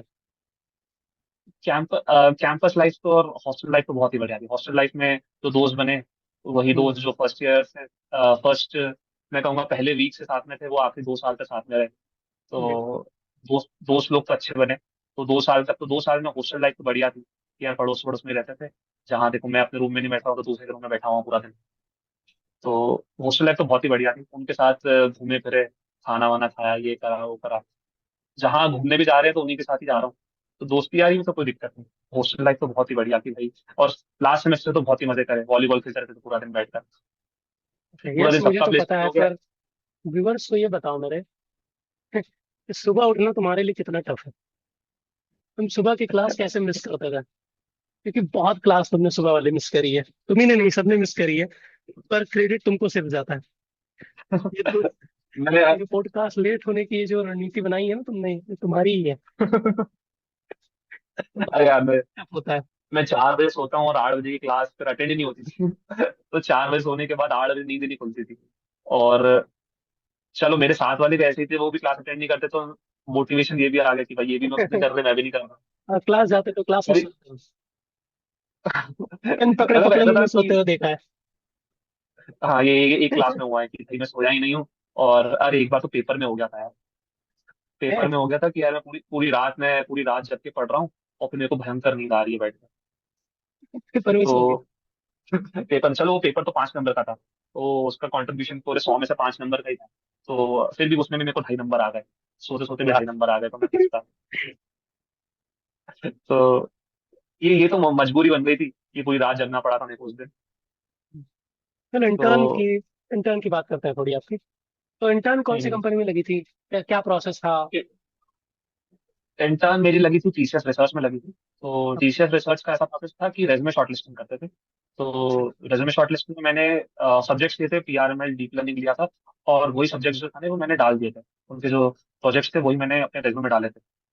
अच्छा, और जो उनको, एमटेक में कर रहे थे वही डाल दिया था उन्होंने, तो इसकी वजह से वो हाँ, शॉर्ट लिस्टिंग में चला मतलब गया मेरा था, ऐसा right? था कि मैंने, हाँ मेरा ऐसा था कि एमएल और मशीन लर्निंग और डीएल मैंने सब्जेक्ट्स लिए थे। और वही सब्जेक्ट्स के जो प्रोजेक्ट्स थे वो मैंने रेज्यूमे में डाल दिए थे। और बहुत सारे लोगों का ऐसा था कि किसी ने डीएल करा था, किसी ने मशीन लर्निंग नहीं करा था, किसी ने मशीन लर्निंग करा था, तो किसी ने डीएल नहीं करा था। तो मेरे तो दोनों सब्जेक्ट्स कंप्लीट थे। दोनों सब्जेक्ट्स ओके। मैं कर रहा था। तो मेरे प्रोजेक्ट्स जो थे ना वो थोड़े कंपैरेटिवली दोनों साइड थे, मशीन लर्निंग के भी थे और डीप लर्निंग के भी थे। तो इसलिए मेरा रेज्यूमे शॉर्टलिस्टिंग में, रेज्यूमे शॉर्टलिस्ट हुआ था, फिर मेरा इंटरव्यू हुआ था उसमें। तो इंटरव्यू उसमें हुआ था मेन तो तो रेज्यूमे शॉर्टलिस्टिंग का है। तो ठीक मेरा है। रेज्यूमे शॉर्टलिस्ट होने के बाद मैंने इंटरव्यू दिया था। इंटर्न में क्या सवाल पूछे थे? जैसा किसी का अगर रिज्यूमे शॉर्टलिस्ट हो जाता है तो फिर इंटर्न हाँ, इसमें क्या पूछता है, रिसर्च में? इंटर्न में उनका ये मैनेजर टू मैनेजर डिपेंड करता है कि कौन सा मैनेजर किस चीज के लिए रिक्रूट कर रहा है। जैसे एक को जीपीयू के लिए रिक्रूट करना था, तो उसने फिर जीपीयू रिलेटेड ही पूछा था। ओके। फिर मेरे को तो वो machine learning related, machine learning भी नहीं, मैं कहूँगा एलएलएम रिलेटेड, उसको एलएलएम रिलेटेड चाहिए था मैं। तो वो अच्छा। डीप लर्निंग पे ही ज्यादा फोकस था, उसका मशीन लर्निंग पे ज्यादा फोकस नहीं था कि ओके। डीप लर्निंग के जो प्रोजेक्ट्स हैं, और क्या बोलते हैं, कौन सा फ्रेमवर्क यूज कर रहे हो, और क्या बोलते हैं प्रोजेक्ट्स में तुमने क्या क्या बनाया है, वो सारा बताओ। तो क्या इम्प्लीमेंट करा है वो सारा बताओ। तो प्रोजेक्ट से रिलेटेड ही था। तो मेरा तो मेनली डीप लर्निंग पे ही था। हालांकि दूसरी चीजें भी थी मेरे रेज्यूमे में, बट उन पे उसमें फोकस नहीं करा क्योंकि उसका वो मेन पर्पस था ही नहीं। अच्छा, डीबीएमएस वगैरह मेरे कुछ में, नहीं चेक किया क्योंकि तुम्हारा डीप लर्निंग पे फोकस था, तो पूरा वही पूछा तुमसे? हाँ वही पूरा पूछा उसका। ये पूरा प्रोजेक्ट टू प्रोजेक्ट डिपेंड करता है, मैनेजर टू मैनेजर डिपेंड करता है कि मैनेजर किस चीज के लिए रिक्रूट कर रहा है। तो ओके। टीसीएस रिसर्च में एक और बंदा गया था, तो वो बेसिकली उससे जीपीयू प्रोग्रामिंग से रिलेटेड पूछा। तो उससे पूरा प्रोग्रामिंग ही पूछी। अब पूरा प्रोग्रामिंग मेरे रिज्यूमे में भी थी, बट क्या बोलते हैं, मेरे से पूछा बिल्कुल, उसने बिल्कुल भी नहीं पूछा मेरे से। उसने पूरी की पूरी जो कन्वर्सेशन है वो डीप लर्निंग पे ही चलाई। और डीप लर्निंग में से वो मेरे से पूछ रहा है कि ये ऑप्टिमाइजर क्या होता है, तुमने इसको कैसे इंप्लीमेंट करा, क्या तुमने इसको स्क्रैच से इंप्लीमेंट करा। तो अच्छा, ये चेक कर रहा ऑप्टिमाइजर्स था कौन कौन कि से तुमने होते हैं। जो रिज्यूमे में लिखा है तो एक्चुअल में किया है या नहीं किया, राइट? हाँ, मतलब मेरे से डीप लर्निंग में सारे ऑप्टिमाइजर्स पूछ रहा था कि कौन कौन से ऑप्टिमाइजर यूज करें, कौन कौन से ऑप्टिमाइजर्स इंप्लीमेंट करें, लॉस फंक्शन कौन कौन से प्रकार के होते हैं, फिर न्यूरल नेटवर्क क्या होता है। तो जितना भी था, एनकोडर डिकोडर क्या होता है, फिर उसके बाद सीएनएन क्या होता है, ये पूरा का पूरा उसने मतलब किसी चीज पूछ जा रहा था कि भाई डीप लर्निंग में जो भी मैंने लिखा था, जो भी मैंने करा था, वो सारा सब कुछ पूछा था, encoder decoder CNN neural network सब कुछ पूछने में ये पूछ रहा था मुझसे। कितने मंथ की इंटर्न थी? ये 2 महीने की इंटर्न थी। 2 महीने की इंटर्न थी मेरी थी वो इंटर्न जून से लेकर जुलाई तक, जून और जुलाई ये अच्छा, 2 महीने तो मेरी वहाँ इंटर्नशिप कौन थी। कौन से, मतलब क्या काम करवाया बेसिक, क्या रोल दिया था, क्या सीख के आए वहां से, क्या सीखने को मिला? हाँ, मेरा मेन काम एलएलएम पे था। तो हमारा ऐसा था कि हमको एक चैटबॉट बनाना है, और चैटबॉट बनाना है जो कि क्या बोलते हैं, कन्वर्सेशन चैटबॉट हो। कि हमारा ऐसा था कि हम लोग एक्सपेरिमेंट्स रिकॉर्ड करने थे। तो हमको ऐसा था कि हमको एक यूजर बॉट बनाना था, एक क्या बोलते हैं, सिस्टम बॉट बनाना था। तो यूजर बॉट हम्म, सिस्टम बॉट से कन्वर्सेशन करेगा, और फिर जो उसके ऑब्जर्वेशन होंगी वो हमको नोट डाउन करने थे। तो चलो एक और सेशन स्टार्ट करते हैं। इसमें ऐसा है कि हम्म मैं तुमको ना मीम की फोटो दिखाऊंगा, और उसमें ना हम्म फोटो से ही एक जो आवाज आती है ना, मीम देख के समझ जाते हैं क्या बोलने वाला है ये। अच्छा, तो मेरे को वो आवाज है, में निकालनी है। हाँ तुमको मैं कैसी फोटो आवाज में दिखाऊंगा, निकालूंगा? और जैसे जैसे वो डायलॉग होता है ना, कोई भी डायलॉग, तो मीम इस समय बहुत हाँ चल हाँ रही है, हाँ। मैं फोटो दिखाऊंगा और तुमको बोलना है क्या बोल हम्म। रहा है इस फोटो में। ठीक है, हाँ। मैं तुमको ठीक है। पहली फोटो दिखाता हूँ ये। अरे, मेरे को सब आता है, मेरे को सब आता है, मेरे से पूछो। ये ये, एक सेकंड एक सेकंड, ये क्या था? अ, धैर्य रखिए, शांति तो जरूर रखिए, लाल ऐसा बटन था दिख ना? रहा है? अच्छा हाँ, लाल बटन दिख रहा है, अच्छा अच्छा, हाँ लाल बटन दिख रहा है, नहीं दबाना था। अरे, ये लीव वाला बटन दिख रहा है, दबाना है कि नहीं दबाना है? Next is this. हाँ ये, अरे, पैसा हो तो क्या कुछ नहीं हो सकता। ये कैन गेस। हाँ यार, ये तो बहुत सिंपल है, ये तो साला जलता है मुझसे Majnu. Akshay Kumar is having so much of memes. अरे जली ना, तेरी भी जली ना। यार सारे तुम गेस कर दे रहे हो। सही है, बताओ। अच्छा हाँ, अरे ये क्या था इसका एग्जैक्ट डायलॉग, क्या था इसका एग्जैक्ट डायलॉग? भूला? नहीं नहीं, तू समझा नहीं, नहीं नहीं, तू समझा नहीं। नहीं तो समझा नहीं, नहीं नहीं। अरे ये बताओ। क्या बोलते हैं? अरे वो एग्जैक्ट डायलॉग इसका, अरे तड़प तड़प का था ना, कुछ तड़प का। हाँ, बताओ ना। तड़प ही ऐसी है, ऐसे समथिंग कुछ था, हाँ तड़प ही ऐसी है रहा नहीं समथिंग जा कुछ था। रहा नहीं हाँ, जाता रहा तेरा नहीं कोई। जाता था, रहा नहीं जाता ना, तड़प ही ऐसी है। चलो अभी प्लेसमेंट की तरफ आते हैं, प्लेसमेंट्स की बातें रिकॉर्ड करते हैं। हम्म। तो यश, डे वन का क्या इन्वायरमेंट होता है आईआईटी मद्रास में प्लेसमेंट के टाइम? क्या वीकनेस होने लगती है, नर्वसनेस होने लगती है अंदर से, घबराहट होने लगती है, ओवर थिंक होने लगती है? हाँ मतलब, डे वन के इंटरव्यूज होते हैं, तो जितनी अच्छी कंपनी होती है उतना जल्दी इंटरव्यू लेती है। आईआईटी में ऐसा होता है, जितनी जल्दी, क्या बोलते हैं, जितनी बड़ी कंपनी होती है उतनी जल्दी इंटरव्यू लेती है। तो गूगल का सबसे पहले इंटरव्यू जाता है। तो ऐसे अच्छा। करते करते चीजें आगे बढ़ती हैं। तो ऐसा था कि मतलब डे वन पे एनवीडिया थी, तो एनवीडिया, मैंने डे वन पे इंटरव्यू दिया था, उसके पहले मैंने फ्लिपकार्ट का दिया था। तो फ्लिपकार्ट पे इंटरव्यू देने के बाद मैंने एनवीडिया का दिया था, और एनवीडिया फिर मेरा क्लियर हो गया था। तो फ्लिपकार्ट से डे क्या वन का था प्रोसेस ये कि था। फ्लिपकार्ट क्लियर नहीं होता? हाँ, फ्लिपकार्ट का जो था कि डेटा साइंस का था, पूरा पूरा का पूरा वो। तो अच्छा। मेरा डेटा साइंस टेस्ट प्रोफाइल थी।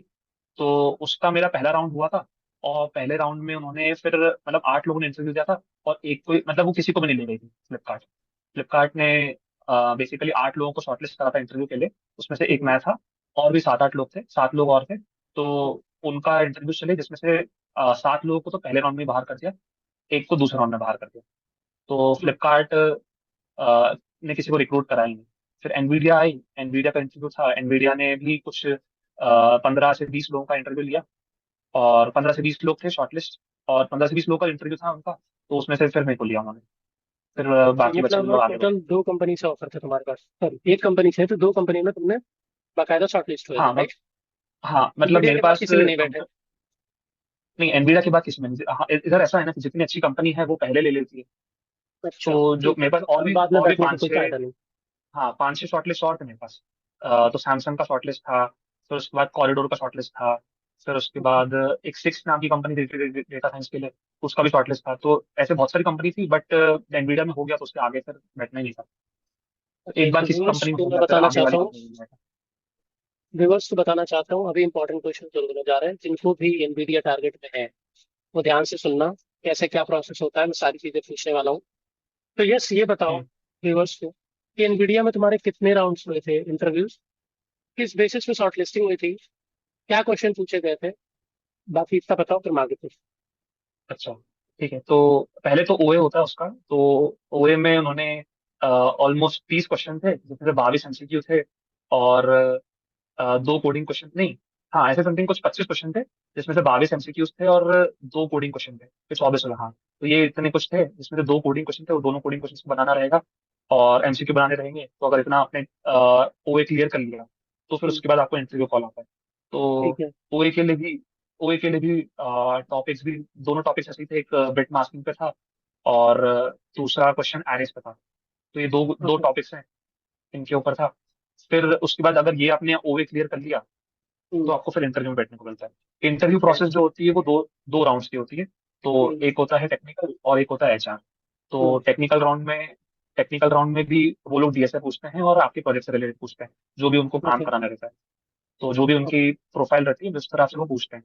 तो मेरे कोडिंग राउंड में दो DSA क्वेश्चंस पूछे, और मेरे फिर प्रोजेक्ट से GPU के पूरे प्रोजेक्ट के ऊपर मेरी बातचीत हुई कि ओके। तो पूरा 1-1.5 घंटा ये टेक्निकल पूरा चला, 1.5 घंटा पूरा टेक्निकल चला, फिर उसके बाद HR हुआ। तो HR में फिर HR राउंड हुआ, फिर क्लियर हुआ। तो दो राउंड, मतलब ये प्रॉपर 3 स्टेप की प्रोसेस थी कि पहले ओए की हाँ हम्म, पहले ये पहले मैं ओए कहूँगा हुआ। चार ब्रॉडर, हाँ पहले हम्म, से 4 स्टेप्स में ब्रॉडर प्रोसेस है कि आपके CGPA 8 के ऊपर होने चाहिए, हाँ, ये पहली मस्ट चीज ये। ये मस्ट है, हाँ सबसे पहले तो यही है। तो हाँ, तो आधे लोग तो वैसे ही अलग हो जाते हैं कि भाई 8 के ऊपर नहीं है तो बाहर हो गए। तो पहले CGPA 8 के ऊपर CGPA होने चाहिए। दूसरी चीज फिर आपके क्या बोलते हैं, आपको फिर ओए क्लियर करना पड़ेगा। तो ओए में 24-25 क्वेश्चन होते हैं, 22-23 MCQ होते हैं, बाकी के बचे हुए आखिरी के दो कोडिंग क्वेश्चन होते हैं। तो इनको क्लियर ओके। करना, क्लियर इस ओए क्लियर करना पड़ेगा। फिर उसके बाद थर्ड थर्ड होता है technical round. Technical technical. Round पर HR होता है। तो ये चार टेक्निकल में स्टेप्स में। पूछेगा डीएसए तुम्हारे प्रोजेक्ट के बारे में। तो डीएसए में क्या हाँ, पूछा था यश? DSA में किस टाइप के बिट क्वेश्चन हम मास्किंग पूछी थी। एक्सपेक्ट कर सकते हैं? मैं कहूंगा ब्रॉडर टॉपिक्स बताऊं तो स्टैक एंड क्यू ब्रॉडर। पूछ सकते हैं। स्टैक क्यू, हाँ, ओके। स्टैक क्यू पूछ सकते हैं, एरे पूछते हैं। बिट मास्किंग उनको बहुत पसंद है, उन्होंने ओए में भी बिट मास्किंग से पूछा था और इंटरव्यूज में भी बिट मास्किंग से पूछा था। ओके। तो बिट मास्किंग तो एक मस्ट टॉपिक है कि भाई ये करना ही है। फिर ओके। उसके बाद क्या बोलते हैं, मतलब stack and Q, array, link list, फिर उसके बाद मतलब वही बेसिक रिकर्शन। बेसिक जो डीएसए में है ना, वो सब पे मास्टरी होनी चाहिए, अच्छी खासी आनी चाहिए हाँ, डीएसए। सब पे मास्टरी होनी चाहिए। बाकी ऐसा था कि जो टॉपिक रिपीट हुआ वो बिट मास्किंग था। तो बिट मास्किंग के अच्छे से सारे कॉन्सेप्ट्स पता हो, सारी जो ट्रिक्स हैं वो सारी चीजें पता हो, और प्रॉब्लम भी ग्राफ्स सॉल्व करके वगैरह? रखी हो कि वो किस तरह। ग्राफ तो पूछा नहीं उन्होंने, बट हो सकता है कि मेरे से तो नहीं पूछा और ना वे में पूछा। बट देखना पड़ेगा कि ग्राफ मेरे हिसाब से नहीं पूछते हैं, और शायद पूछते हैं तो ये बहुत ज्यादा इंटरव्यू पे डिपेंड करता है, क्योंकि एक पैनल नहीं था, काफी सारे पैनल थे। तो मेरे पैनल ऐसा भी हो में सकता से है ना जो कि लोग थे उनसे तो नहीं पूछा। रोल पे डिपेंड करता हो। जैसे तुम्हारा हाँ, रोल। दूसरा रोल है, किसी को बिल्कुल उसी रोल के लिए ले जा रहे हैं जो बेसिक एसडी रोल होता है, तो उसके लिए ले जा रहा है, तो क्या हाँ, पता उसमें पूछ रहा हो। रोल पे हाँ डिपेंड पूछ करता सकते होगा। हैं, ये पूछ सकते हैं, मतलब जैसे इंटरव्यू पैनल्स हैं तो ये इंटरव्यू पे बहुत ज्यादा डिपेंड करता है। तो मेरे से मशीन लर्निंग से तो कुछ भी नहीं पूछा, बट एक मेरे दोस्त ने भी इंटरव्यू दिया, उससे मशीन लर्निंग से रिलेटेड काफी कुछ पूछे जा रहे थे। तो ये फिक्स फिक्स नहीं है कि यार आपसे यही पूछेंगे, बट ऐसा है कि ब्रॉडर टर्म्स में आपसे डीएस है तो आपसे एक्सपेक्ट कर ही नहीं कि आपको कोडिंग क्वेश्चन बनाना पड़ेगा। इंटरव्यू के दौरान आपसे कोडिंग क्वेश्चन पूछेंगे। क्या बोलते हैं, अगर दो पूछने में आपने जल्दी कंप्लीट करे तो दो पूछ लेंगे आपसे। अगर आपने थोड़ा टाइम लगा दिया तो फिर आपसे एक ही डीएसए क्वेश्चन कंप्लीट करेंगे और उसके बाद फिर आगे बढ़ जाएंगे। तो और हो सकता है एक डीएसए क्वेश्चन कंप्लीट करने के बाद भी आपको रिक्रूट ना करें।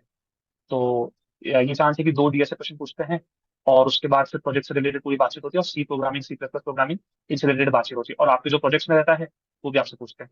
तो मेरा ऐसा था कि जीपीयू प्रोग्रामिंग पे प्रॉपर पूछा मेरे से कि जीपीयू प्रोग्रामिंग के साथ जो प्रोजेक्ट है मेरे, वो सारे पूछे। मशीन लर्निंग भी थे, बट मशीन लर्निंग मेरे से नहीं पूछा। बट सेम मेरे दोस्त से दूसरा पैनल में मशीन लर्निंग पूरा पूछ लिया कि ट्रांसफॉर्मर क्या होता है, प्रॉपर आप बैक प्रोपोगेशन की प्रॉपर इक्वेशन लिख के बता दो, ये पूछ लिया उससे। तो उससे ये पूछा, मेरे से फिर दो डीएसए क्वेश्चन पूछ ले, किसी मेरे दोस्तों से सिर्फ एक डीएसए क्वेश्चन पूछा। तो यस, तो ऐसा ऐसी कोई कंपनी तो नहीं है कि तुम्हारे बैकग्राउंड को देखते हुए बैठने से मना कर दे, राइट? की being from different background, BTech तुम्हारा है, तुम यहाँ बीएससी टेक कर रहे हो, ठीक है, वो अच्छी बात है, पर वो बीटेक की स्ट्रीम को देख के ऐसा तो नहीं कि डिफरेंशिएट करा हो या कैटेगरी वो रख दी हो, कट ऑफ रख दी हो कि मतलब ये मेरे वाले साथ, लोग सिर्फ। मेरे हिसाब हाँ। से एमटेक में, आईआईटीज में तो नहीं होता था। ये चीज ओके। बीटेक में होती थी। ये चीज बीटेक में बहुत ज्यादा होती थी कि सीएस वालों को बैठने दे रहे हैं बट इलेक्ट्रॉनिक्स वालों को बैठने नहीं दे रहे हैं। बट यहाँ पे आईआईटी में तो बहुत अच्छे से ये चीज सिस्टम है कि आपके अगर एक सीजीपीए क्राइटेरिया पूरा हो रहा है ना, तो आप रिस्पेक्टिव ऑफ कौन सी ब्रांच के हो, आपको बैठने दे देंगे। हालांकि वो शॉर्टलिस्ट में हो सकता है वो बाहर कर दें, शॉर्टलिस्ट में हो सकता है वो अलग बाहर कर दें कि हमको सिर्फ सीएस और क्या बोलते हैं इलेक्ट्रॉनिक्स वाले ही चाहिए। मतलब ऑफिशियली नहीं कर, हाँ अनऑफिशियली वो खुद ऑफिशियली से तो, मिल करके कर लेते हो। हाँ खुद से ओके। अगर कोई कंपनी कर रही है तो फिर अलग चीज है। तो खुद से अगर कंपनी बोलती है कि हमको सिर्फ सीएस या इलेक्ट्रॉनिक्स वाले ही चाहिए, तो वो खुद से कोई कंपनी करती है। वरना तो ऐसा है कि जो कंपनी आती है ओए देती है, वो ये नहीं करती है कि यार बैठने नहीं दे रही। और स्पेशली ऐसा है कि अगर मेटलर्जी ब्रांच है तो डिफरेंट हो सकता है कि आपको एक डिसएडवांटेज रहेगा। बट जनरली ये है आईआईटी में कि सीएस और इलेक्ट्रॉनिक्स में इतना भेदभाव होता नहीं है। जो सीएस, तो यस, कौन कौन से स्किल्स आनी चाहिए लोगों को? अगर एनवीडिया कोई टारगेट कर रहा है, मान लो आईआईटी में नहीं है, तो कौन कौन सी स्किल्स आनी चाहिए एकेडमिक्स के साथ, और क्या करना चाहिए उनको कि बड़े कंपनी के अगर वो ख्वाब देख रहे हैं तो वहाँ अचीव कर पाए आकर के? तो अगर हाँ हम्म, देखो, ओए और टेक्निकल राउंड दोनों का जो मेन पार्ट था वो डीएसए ही था। तो अगर ओके। आपकी डीएसए पे कमांड है तो 50-60% आपका हो ही चुका है। तो मतलब 50-60-70% जो है ना, ये सारी चीजें डीएसए ही। तो डीएसए अगर आपने डीएसए अच्छे से कर लिया तो ओए ओए क्लियर हो गया। ओए क्लियर होने के बाद आपका ज्यादातर डिस्कशन, आधे से ज्यादा डिस्कशन जो है ना वो डीएसए पे बेसिस पे होता है। तो आपसे डीएसए सॉल्व कराते हैं, प्रॉब्लम सॉल्व करवाते हैं और आपकी फिर थॉट प्रोसेस देखते हैं कि यार आपने सोच कैसे लिया और कैसे कर लिया। तो अगर उन्होंने डीपी का प्रॉब्लम डाल दिया तो फिर आपको फिर सारी मेथड बतानी पड़ेगी आपको डीपी की, और सबको एक एक करके ऑप्टिमाइज करके बताना पड़ेगा। तो ये सारी चीजें जो है वो डीएसए पे, अगर आपने डीएसए कंप्लीट कर लिया, मतलब जो मेन पार्ट है ना एनवीडिया का, वो डीएसए ही है। अगर आपने डीएसए। डीएसए कंप्लीट कर लिया है अच्छे से तो एनवीडिया में बहुत ज्यादा चांसेस हो सकता है। तो डीएसए मेन चीज है। एनवीडिया में ओए में भी डीएसए था और इंटरव्यू में भी डीएसए ही था। अपार्ट फ्रॉम बाकी जो थ्योरीज प्रोजेक्ट वगैरह, उनको कोड लिखने आने चाहिए। हाँ कोड लिखते आना चाहिए। और जो फिर तो आपने जो रेजमे में डाला, हाँ, आपने कुछ भी रेजमे में डालोगे, वो अगर रेजमे में आपने डाला और आप वो नहीं बोल पाए तो फिर कोई तो भी, चाहे नुकसान ही बीटेक है का प्रोफाइल प्रोजेक्ट पे। हो चाहे एमटेक का प्रोजेक्ट हो, जो डालो वो बताना हाँ आना चाहिए तुमको। वो बताना, बताना आना चाहिए। रेजमे में तुम्हारा झूठ पकड़ा गया, तुमने अगर झूठ डाल दिया और वो झूठ पकड़ा गया, तब तो फंस जाओगे तुम। तब तो वो कतई नहीं लेके जाएगी तुम। तो यस, अगर कोई नॉन आईटी स्टूडेंट है, नॉन आईआईटी, नॉन आईटी भी है, नॉन आईआईटी भी है, तो अगर वो बड़ी कंपनी के ड्रीम्स देखता है, लाइक एनवीडिया होगी, गूगल होगी, अमेजोन हो गई, सो अलॉन्ग विद डीएसए, क्या चीज है जो मैटर करती है? मैं बताता हूँ आंसर। कि अगर प्रोजेक्ट है या सर्टिफिकेशन है, क्योंकि मार्केट में, मैंने निखिल से भी ये सवाल पूछा था, मार्केट में ना ऐसी बहुत सारी चीजें हैं अवेलेबल, ये सीख लो इतने करोड़ की जॉब, ये सीख लो इतने लाख की जॉब, ये कर लो यहाँ जाओगे, वो कर लो वहां जाओगे। तो गार्बेज, गार्बेज थिंग्स बहुत है, उसमें से एक अच्छी चीज पिक करना हो, तो ऐसे कौन से स्किल्स है, ऐसे कौन से सर्टिफिकेशन कोर्स है, ऐसा कौन सा चीज है तुमको रिज्यूमे में मेंशन करनी चाहिए, जिससे एसडीवी रोल के लिए भी और बाकी सारे रोल्स के लिए भी, जो कि जिनका ड्रीम है मशीन लर्निंग में जाना, एआई में जाना, तो हम्म। क्या स्किल्स उनको जो सीखनी चाहिए, मस्ट है जो, क्या चीज लगानी चाहिए प्रोजेक्ट में, रिज्यूमे में, अ, सर्टिफिकेशन में? पहली चीज ये कि यार ये देखो, एक जॉब डिस्क्रिप्शन पे बहुत ज्यादा डिपेंडेंट है कि भाई जॉब डिस्क्रिप्शन जैसा है कंपनी का, उस हिसाब से तुम्हें अपना रेज्यूमे प्रिपेयर करना पड़ेगा। तो अगर कंपनी स्पेसिफिक रेज्यूमे प्रिपेयर करोगे तो ज्यादा अच्छा है कि अगर अगर तुम्हारे पास जैसे आईआईटी का टैग नहीं है, तुम्हारे पास एक थर्ड ईयर कॉलेज से हो और तुम ऑफ कैंपस टारगेट कर रहे हो, हम्म। तो ये चीज है कि यार प्रॉपर पूरी तरह जॉब डिस्क्रिप्शन देखना पड़ेगा कि यार जो जॉब डिस्क्रिप्शन है कंपनी का वैसे प्रोजेक्ट तुम्हारे पास होने चाहिए। अगर वैसे प्रोजेक्ट तुम डाल दोगे तो एक चांस है कि यार तुम्हारा ऑफ कैंपस में तुम अप्लाई करके तुम्हारा कुछ हो सकता है। बट ये बहुत डिपेंडेंट है कि यार हो सकता है वो देखे भी नहीं तुम्हारे डालने के बाद भी। तो चीज ये है कि जो डिस्क्रिप्शन है कंपनी का, जो भी जॉब डिस्क्रिप्शन है उससे रिलेटेड सब कुछ जानना पड़ेगा। तो वो तुमसे जीपीयू का मांग रही है, तुम उसको क्या बोलते हैं मशीन लर्निंग दे रहे हो, वो तुमसे फुल स्टैक मांग रही है, तुम उससे सिस्टम सबसे का दे रहे हो। इंपॉर्टेंट चीज है ये, बहुत तो बहुत बहुत इंपॉर्टेंट बात है ये। सबसे, हाँ ये बहुत ज्यादा इंपॉर्टेंट है कि यार आपके पास कंपनी स्पेसिफिक रेज्यूमे होना चाहिए कि कंपनी का जो जॉब डिस्क्रिप्शन है उसके हिसाब से तुम रेज्यूमे एडिट कर लो।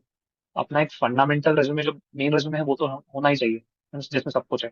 उसके अलावा फिर तुम जो कंपनी टारगेट कर रहे हो, उस कंपनी की जॉब डिस्क्रिप्शन देखकर तुमको वो चीज देखनी पड़ेगी कि वो क्या क्या मांग रहे हैं।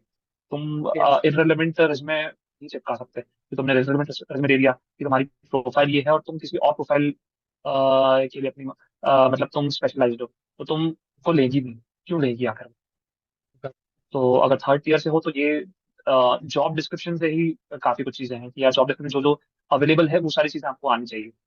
तो मान लो अगर कोई एसडी के लिए अप्लाई कर रहा है तो क्या स्किल्स उसको सीख के जानी चाहिए? कोडिंग, चलो कोडिंग कर लिया, सी प्लस प्लस पकड़ा उसने, लीड कोड पे लगा रहा है, सवाल लगा रहा है।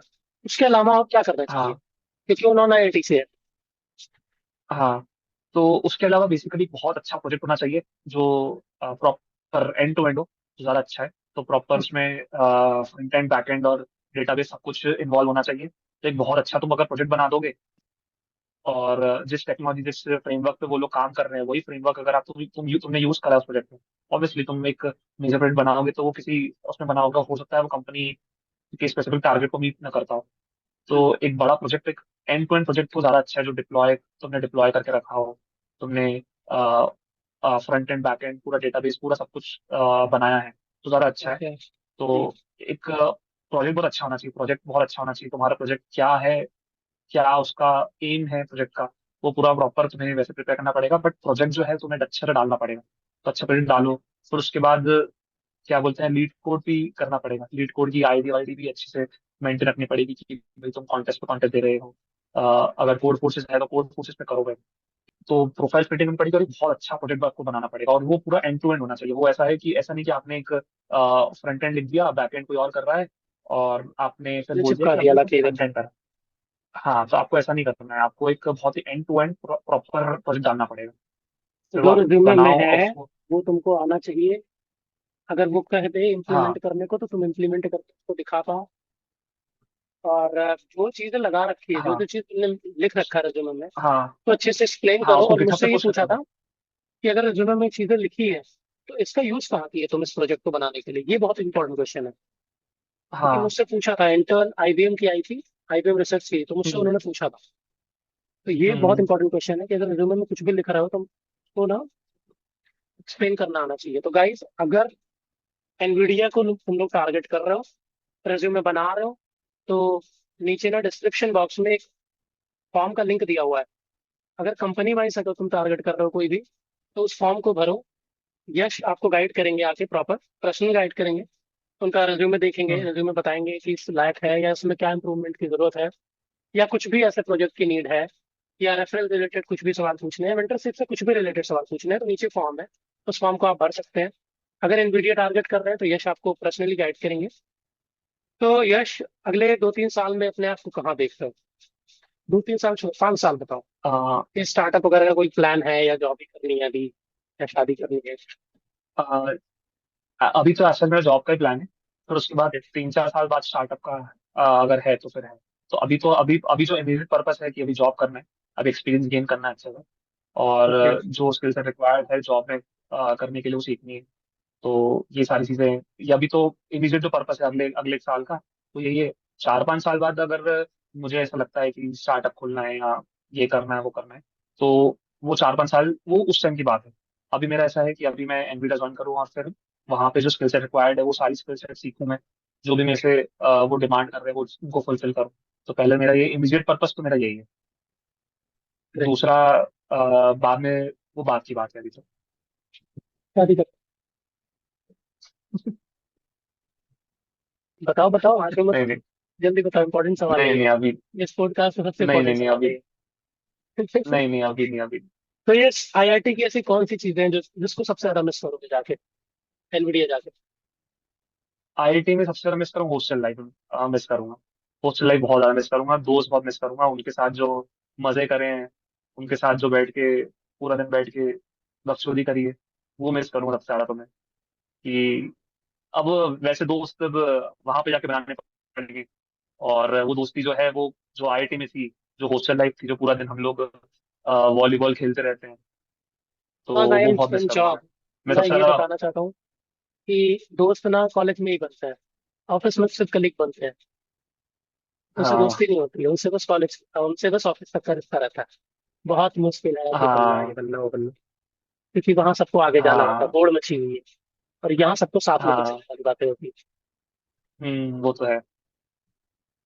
तो यस, क्लास के अलावा आईआईटी में कौन सी ऐसी जगह है जहाँ तुम सबसे ज्यादा गए हो? खाने पीने को छोड़ सबसे दो अगर। ज्यादा, अरे यार खाने पीने तो सब। नहीं, हॉस्टल के अंदर, हॉस्टल के मतलब अंदर। मेस छोड़, बाकी खाने पीने का कहीं मैं बता छोड़ के सकते ना, हो। मैं गया हूँ, मैं सबसे ज्यादा गया हूँ डिपार्टमेंट ही गया हूँ। डिपार्टमेंट सबसे ज्यादा आना आना उधर उठना बैठना ही हुआ सबसे ज्यादा तो। नहीं नहीं, और फिर उसके डिपार्टमेंट बाद पढ़ना लिखना क्या और बोलते हैं, मेस सीसीडी में। छोड़ के।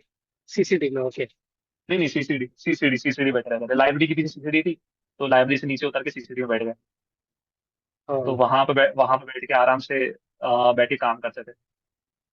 ग्रेट। सीसीडी में बैठ के लैपटॉप लेके बैठ गए, और फिर वहां पे करते रहते थे, जो ना कुछ करना रहता था।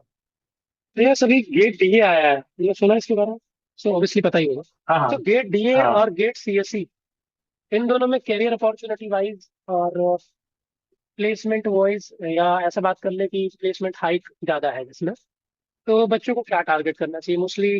करियर अपॉर्चुनिटीज पे अगर बात करें तो गेट डीए में ज्यादा है, गेट सीएससी में ज्यादा है?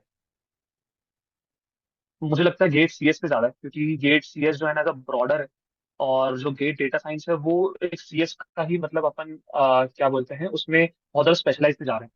तो वो एक स्पेसिफिक ओके। जॉब डिस्क्रिप्शन को अपन टारगेट कर रहे हैं डीए में।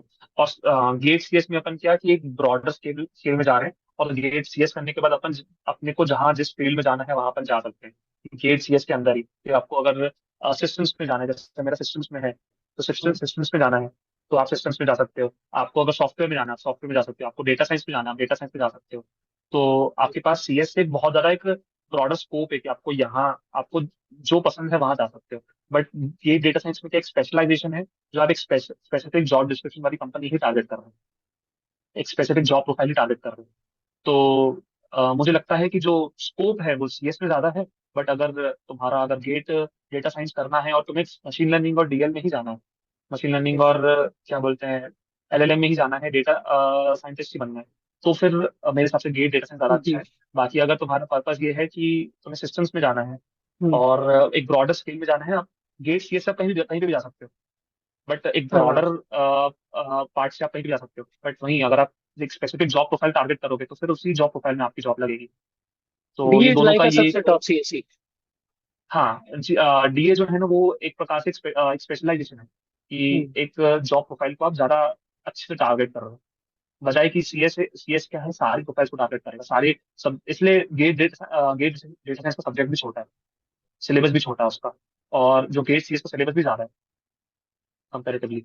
तो इसलिए भी ये भी वन ऑफ द रीजन कि जे सी एस ज्यादा एक ब्रॉडर है, और बजाय कि डेटा साइंस के। तो यस, ये जो मैंने पॉडकास्ट सीरीज स्टार्ट करी है, अगर इसके बारे में कुछ बोलना हम्म। हो तुमको, बताना हो, क्या कैसे हेल्प कर सकती है सीरीज स्टूडेंट्स को आगे चल के, क्या हम लोग देखो, लॉन्च कर सकते हैं या क्या चीजें कर सकते हैं? सो अगर इस पे कुछ फोकस करो तो। देखो ऐसा है कि इस सीरीज में बेसिकली मैं भी हूँ। और जो भी जिसको भी क्या बोलते हैं कोई गाइडेंस चाहिए, तो उसके लिए हम पूरी टीम में काम करेंगे। और जिसको जो भी कंपनी स्पेसिफिक टारगेट करना है कि यार मेरे को इस कंपनी में जाना है, इस कंपनी के बारे में जानना है, कि तो उस कंपनी के प्रॉपर स्पेसिफिक लोग हैं, और वो आपको बता देंगे कि यार कि आपको ये चीजें पढ़नी चाहिए, कि ये चीजें करनी चाहिए, इस प्रकार का प्रोजेक्ट आपको डालना चाहिए। तो ये सारी चीजें एक स्पेसिफिक इंसान ही बताएगा, बजाय कि एक दूसरा इंसान जो उस कंपनी में काम नहीं करता है। यस। तो ये आपको उस तरह से हम मेंटरशिप करेंगे कि इस सीरीज में हम कंपनी स्पेसिफिक लोग लाएंगे, हम कंपनी स्पेसिफिक लोग ला रहे हैं। तो ये सीरीज इस तरह से कि भैया मैं एनवीडिया में प्लेस्ड हूँ, तो मैं एनवीडिया के बारे में ज्यादा अच्छे से बताऊंगा कि यार आपको क्या क्या ग्रेट। प्री रिक्वेस्ट है, कि ज्वाइन करने से पहले आपको क्या रिक्वायर्ड है, कि आपको क्या क्या पढ़ना चाहिए, वो चीजें मैं यस। बता दूंगा बजाय कि कोई दूसरा। तो एक ये चीज है कि जो प्री रिक्वेस्ट आपको ज्वाइन करने से पहले चाहिए, जिस कंपनी में आप ज्वाइन कर रहे हो या जिस कंपनी को टारगेट कर रहे हो, उसके लिए स्पेसिफिक लोग हैं वो आपको बता रहे हैं। यस। तो ये आपको तो जो मोस्ट मेंटरशिप है इम्पोर्टेंट वो सीरीज एक है गाइस। स्पेशलाइज्ड लोगों तो से मिलेगी, एक एक्सपर्ट लोगों यस, से मिलेगी। जिन्होंने क्रैक किया है वही बता सकते हैं how to crack it, how they crack. हाँ हाँ। तो इस सीरीज को स्टार्ट करने का मकसद यही है कि अगर बीटेक के स्टूडेंट जो स्ट्रगल कर रहे हैं, जो टायर 3 कॉलेज में है या किसी भी एक बहुत ही नॉर्मल से कॉलेज में, प्राइवेट कॉलेज में भी है, बड़े सपने देखना हम्म एक बहुत अच्छी बात है। उनको अचीव करने में हम उनकी मदद कर रहे हैं फ्रॉम गेट। हम्म गेट की जर्नी में अगर आपको कोई समस्या आ रही है, गेट के दौरान कोई कोई भी गाइडेंस चाहिए, कोई भी मेंटरशिप चाहिए, तो हमारे अचीवर्स है हमारे साथ। ओवर हम्म 30+ LPA, ओवर 40+ LPA, 50, 60, 70 तक LPA। हम सारे की एक टीम है, हम पूरा मिलकर गाइड कर रहे हैं। Right from GATE to company, series का नाम ही है from bank to recruit. So hmm अगर किसी को भी कोई भी मेंटरशिप या गाइडेंस या कुछ भी चाहिए, नीचे सारी लिंक दी हुई है, फॉर्म्स की लिंक दी हुई है, प्लेसमेंट की लिंक दी हुई है, सोशल मीडिया हैंडल की लिंक दी हुई है, कहीं पे भी जाके आप कांटेक्ट कर सकते हैं। टेलीग्राम है, इंस्टाग्राम है, लिंक्डइन है, सबकी प्रोफाइल यहाँ पर दी हुई है। राइट। सो यश, अभी वापस कब आना है हमारे पॉडकास्ट में? अरे तुम तो टीम में ही हो, बट एज अ इंटरव्यू कब आ रहे हो मेरे पॉडकास्ट में? आ, देखो, जो भी जो गूगल फॉर्म में जो भी क्वेरीज होंगी उनको रिजॉल्व करेंगे। तो जो भी क्वेरीज एक सर्टेन अमाउंट में इकट्ठा हो जाएंगी, फिर उन सारी क्वेरीज को अपन एड्रेस करेंगे। तो एक जब हमको लगेगा कि यार क्वेरीज सारी आ चुकी हैं और अब एक वीडियो बना के सारी क्वेरीज को रिजॉल्व करना चाहिए, तब आ जाएंगे। अरे तो गूगल फॉर्म भरो। मेन चीज ये, गूगल फॉर्म भरो, यस। उसमें जो भी क्वेरीज है तुम्हारी वो क्वेरीज डालो। एक सर्टेन अमाउंट में क्वेरीज हो जाएंगी, फिर हम उस पॉडकास्ट रिकॉर्ड करके हम फिर बता देंगे, हम सारी क्वेरीज को एड्रेस करेंगे कि भाई आपको ये सारी क्वेरीज को रिजॉल्व करेंगे। तो हम आपके साथ हैं, आप बड़े तो सपने देखें, हमारी टीम आपके साथ है। तो ये थे हमारे यश, जो कि आपके होंगे यश भैया, जो कि एनवीडिया से हैं। और बहुत ही जबरदस्त पॉडकास्ट दिया है, तो इसको अच्छे से पूरा देखें। क्या क्या स्किल्स इन्होंने बताई हैं, उन चीज़ों पे काम करें, डीएसए पे वर्क करें, प्रोजेक्ट्स पे वर्क करें। अगर आपका कॉलेज अच्छा नहीं है तो आप खुद को अच्छा कर लें। राइट, आप प्रोजेक्ट्स हम्म अच्छे बना लें, आप स्किल्स कर लें। अगर आपको बिल्कुल कंपनी वाइज एडवाइस चाहिए तो यश बताएंगे आपको, आप नीचे फॉर्म को भरिए, यश आपको गाइड करेंगे प्रॉपर, कहाँ गलती हो रही है, क्या गलती हो रही है, वो सारी चीज़ें यहाँ पे हम लोग आपको बताएंगे। तो ऐसे ही आगे हम्म पॉडकास्ट भी हम लोग रिकॉर्ड करेंगे। हमारी टीम बहुत बड़ी है, हम सारे टीम मेंबर को लाएंगे बारी बारी से, और आपको कंपनी वाइज एक स्पेसिफिक गाइडेंस दी जाएगी। तो yes, thank you so much. तो नेक्स्ट पॉडकास्ट में हम फिर से ओके। जल्दी से इनवाइट करेंगे आपको। आप ऐसे ही आगे बिल्कुल बढ़ते बिल्कुल। रहें, भगवान की दुआ है, और जल्दी से शादी करें, सबको बुलाएं। बिल्कुल बिल्कुल। चलो yes, thank you so much, bye okay. Bye, take care, happy journey thank bro. You, thank you Nishant. Okay, thank you, bye.